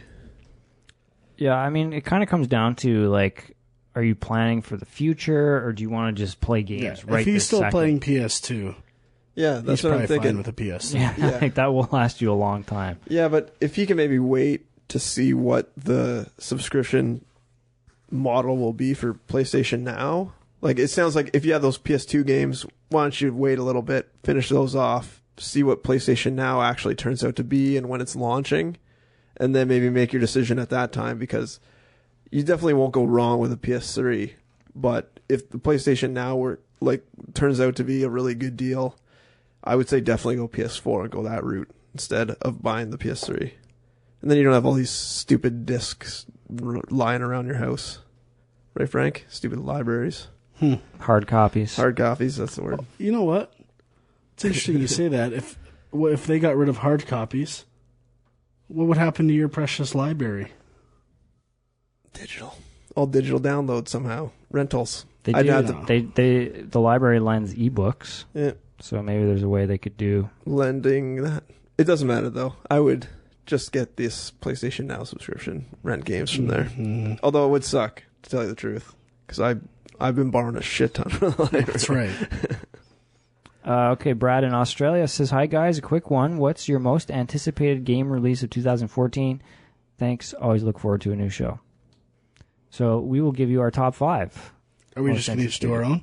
Yeah, I say that. Might as well just do In it one now. good go? Boom, Yeah. boom, boom. My number 5 was almost my number 1. Tomb Raider Definitive Edition. Okay. Just a chance to A little replay that. predictable, but Number 4, Titanfall. Oh, yeah. Number 3, I don't know why this game has caught my attention. Maybe it's just because I think there's a chance it might actually get released this year. The Order. Oh, Okay. yeah. That has my attention. It's not on my list, but I don't know. People seem to be shitting on that, but I don't know why. You had my curiosity. Now you have my attention. Mario Kart 8, or Infinity, whatever they're calling it. What can I say? HD Mario Kart with finally the potential for good online play. And number 1, Destiny. No surprise there. Wow, my list is completely different from yours. Good. Number 5. Gone Home 2. Number 5, Star Citizen. I'm backer of that, so I don't know if it'll actually come out this year, but there's been rumors it is. Number 4, Next Gen NHL. Of course, big NHL fan. Number 3, The Evil Within. I've been huge into, or I really want to get back into Dark Souls, and I think this will be like another step in that direction. Number 2, No Man's Sky. You guys seen this? nope. Procedurally generated space sim by the guys who did Joe Danger. Oh, okay. Should look it All up. of a sudden, Dwight's taking back his wanking motion. Joe Danger guys are cool. I'm down for that. Yeah, so that just got announced a little while ago. And number 1, South Park: The Stick of Truth. I knew that, obviously. I don't know. Putting stuff you're affiliated with, not cool. Well, us. What? You put a game, Star Citizen, you can't put that on. I think it's South Park. No. All right. Number 5, Broken Age, which is the Double Fine. Double Fine adventure game, which is supposed to be out this month, apparently. What? I haven't heard when That seems or soon. what, but yeah. So been waiting for that for a while. They went episodic, eh? Yeah. Not that surprising, I guess. But, Kind of surprising Well, since they they had to raised release so much something money. on that Kickstarter. Yeah. What they get, 8 million? Kickstarter. Now they got to break it up into. Kickstarter's done, eh? Nobody likes it anymore. Number 4, Castlevania Lords of Shadow 2. Oh, that's a good choice. Did you play Lords of Shadow 1? Played a bit of it. He touched I'm it. just excited that I can start it from scratch. He watched and be the up to intro date. video. I'm surprised you didn't buy Mirror of Fate HD.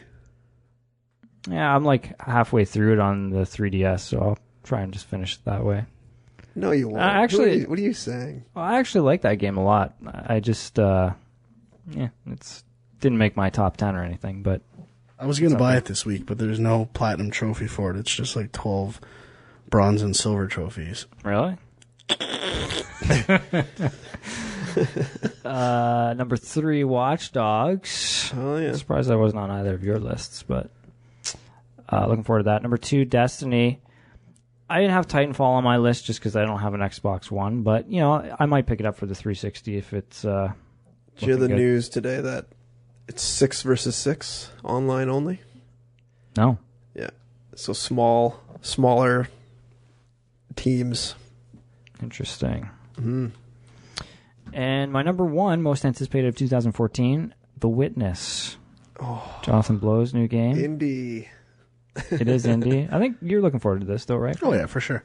I still don't really know what it is, but I mean, I remember the puzzles they were showing at the reveal, and they did not seem all that complex or interesting. yeah, I mean, There's got to be more to it than that. There has to be. I cannot assume. but the one thing I will say, like a lot of these, like there's a bunch of indie games out now on the PS4, and it feels kind of like, why do I want to play? Like I want something that's going to challenge the system, in terms of graphic capabilities, and it does look like The Witness looks pretty awesome. So It won't challenge it though. probably won't challenge it, but at least it looks nice and will trick me into thinking that it's something worth playing on a next-gen console. There's no animation, so immediately you cut out a lot of the processing. Yeah, that is true. Last question. We got one from Stephen Carpenter who says, greetings, Sean, Frank, and Andrew. Now that the next generation of consoles is upon us, do you have a particular franchise that you want to see brought to the PS4 or the Xbox One? Personally, I'm very excited for the new Uncharted game for PS4, but I would also love to see a new God of War game along with maybe a new Ratchet & Clank or Resistance, and I would be excited for a new Mortal Kombat game as well. Then he goes on to talk about his problems with Battlefield 4. Similar to mine. Frank feels your pain. And then he says he's thinking about picking up an Xbox One. Does Frank think it's worth picking up in the next few months? I may end up getting one around my birthday, which is at the end of April. I'd love to play Dead Rising 3 and Titanfall, but aside from those two games, I don't see there being any other must-play titles at the moment. Should I wait until the next holiday season or just bite the bullet and get one sooner rather than later? Thanks for keeping up the excellent video game podcast, Stephen Carpenter. I mean, I was the one going on and on about the launch titles for Xbox One. But honestly, I'm not crazy about it at this point. But I think Titanfall is definitely, like, I know what's coming out for PS4 in March? Infamous. But Titanfall looks like the first true next-gen must-have title. Something that you're thinking about picking up on Xbox 360. Yeah. Well, I mean, that's the unfortunate thing is I feel like, I don't know, Infamous I like, but I'm not that psyched for the new one. But Titanfall is something that could potentially be a system seller. Although there is something about it that's making me feel like it might get delayed. Just throwing out a random thought because it feels like too soon for something that big to be coming out. Well, that's Respawn though, right? Yeah. So they haven't made anything since those guys left Infinity Ward, which was what, 3 years ago or maybe 4 years ago now? Yeah. It's been a while, so it's possible they've got their stuff together and It's true. I mean, they did want it to be a launch title originally. And so. and it's that's exclusive, right? I think so. So yeah. I'm sure they won't have any sort of like open beta or anything. I'm sure that's all internal Microsoft, and Microsoft will be throwing a bunch of people at it because they'll want to make sure it's good. So yeah, I'm sure they'll. It's EA though, isn't it? I'm pretty sure it's EA exclusive. If it's EA, then yeah. Either way, I think EA will test it unless they pull a Battlefield and forget to test. Ooh. So, franchises we want to see on the next gen.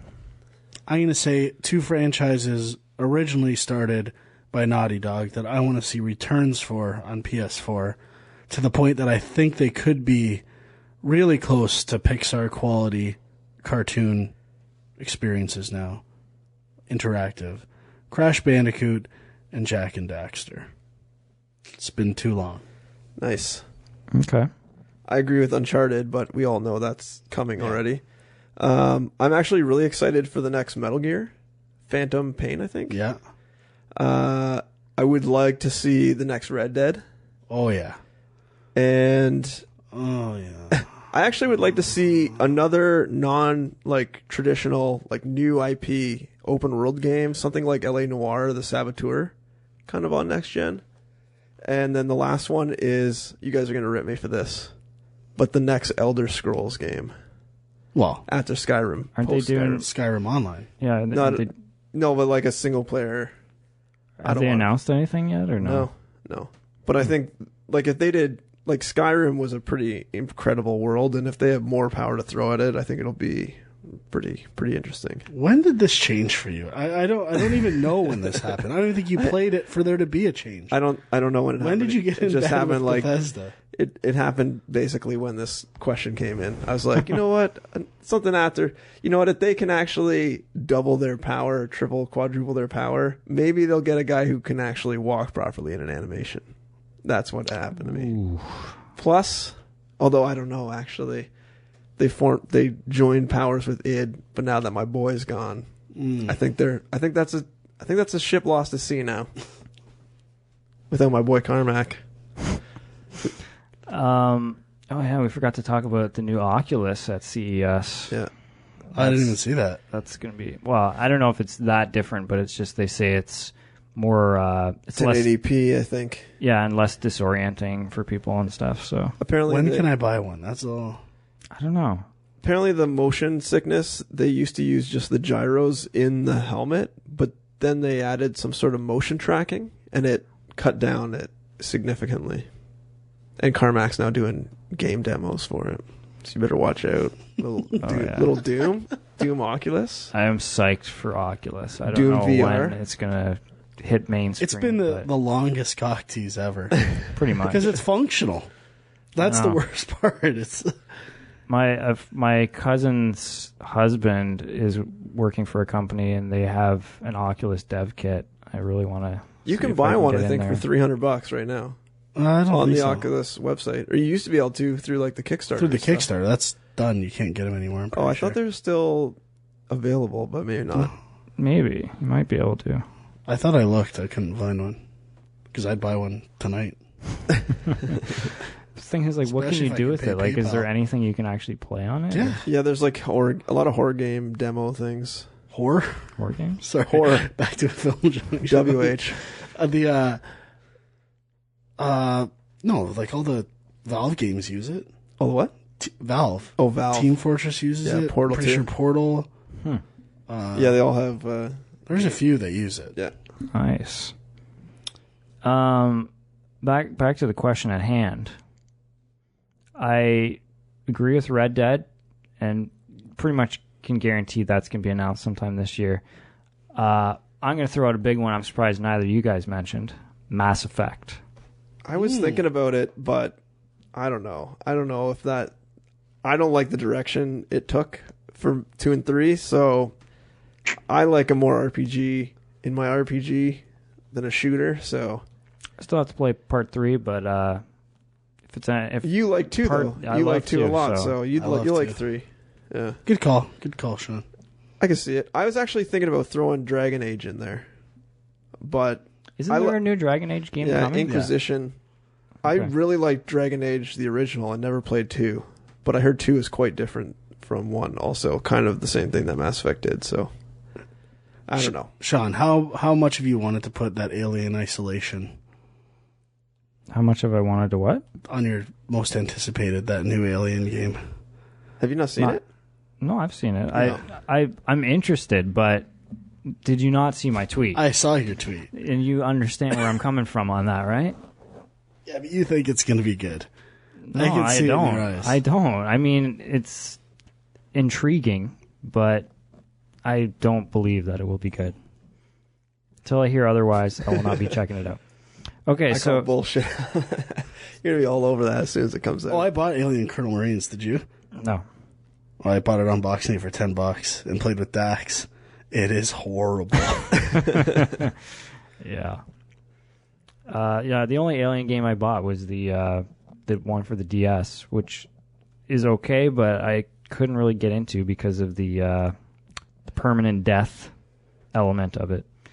Okay, so thanks for the emails, guys, and that's pretty much the end of the show. I'll mention stuff that's coming out over the next couple of months that we know about. Tomb Raider Definitive Edition, January 28th. Broken Age sometime this month. Final Fantasy 13, is that a new thing, or is that... I can never keep track of the Final Fantasy games. Is it 13.2 or... No, Lightning Returns? That's new. That's like 13.3. Okay. Right. Sure. That's February 13th. Donkey Kong Country Tropical Freeze for the Wii U on February 21st. Castlevania Lords of Shadow 2, February 25th. That'll get delayed. Probably. Thief, the new Thief reboot, February 25th. That sounds kind of interesting. I didn't realize that was so soon. Yep. South Park Stick of Truth, March 4th. Titanfall, March 11th. Dark Souls 2, March 11th. Metal Gear Solid 5, March 18th. Wow, March. Infamous Second Son, March 25th. Diablo 3, Reaper of Souls, March 25th. And then Watch Dogs sometime in the spring. So that's pretty much what we're looking at for the first quarter. That's a heavy March. Lots of stuff in there. Yeah. So nothing really blowing me away, though. Anything that we're going to set as the next Game Junk review title? No. Okay. I don't think anything TBD. there screams to me review title. I think they're all reviews pending. Sounds like if we do, it'll probably be PS4, I imagine, so then I'll have to buy one. Well, then we should definitely pick something. There's nothing coming out other than Infamous. No, that could be it. Or Tomb Raider Definitive Edition. Okay, so thanks everyone for listening, and stay tuned to Facebook.com/GameJunk, Twitter.com/GameJunkPodcast.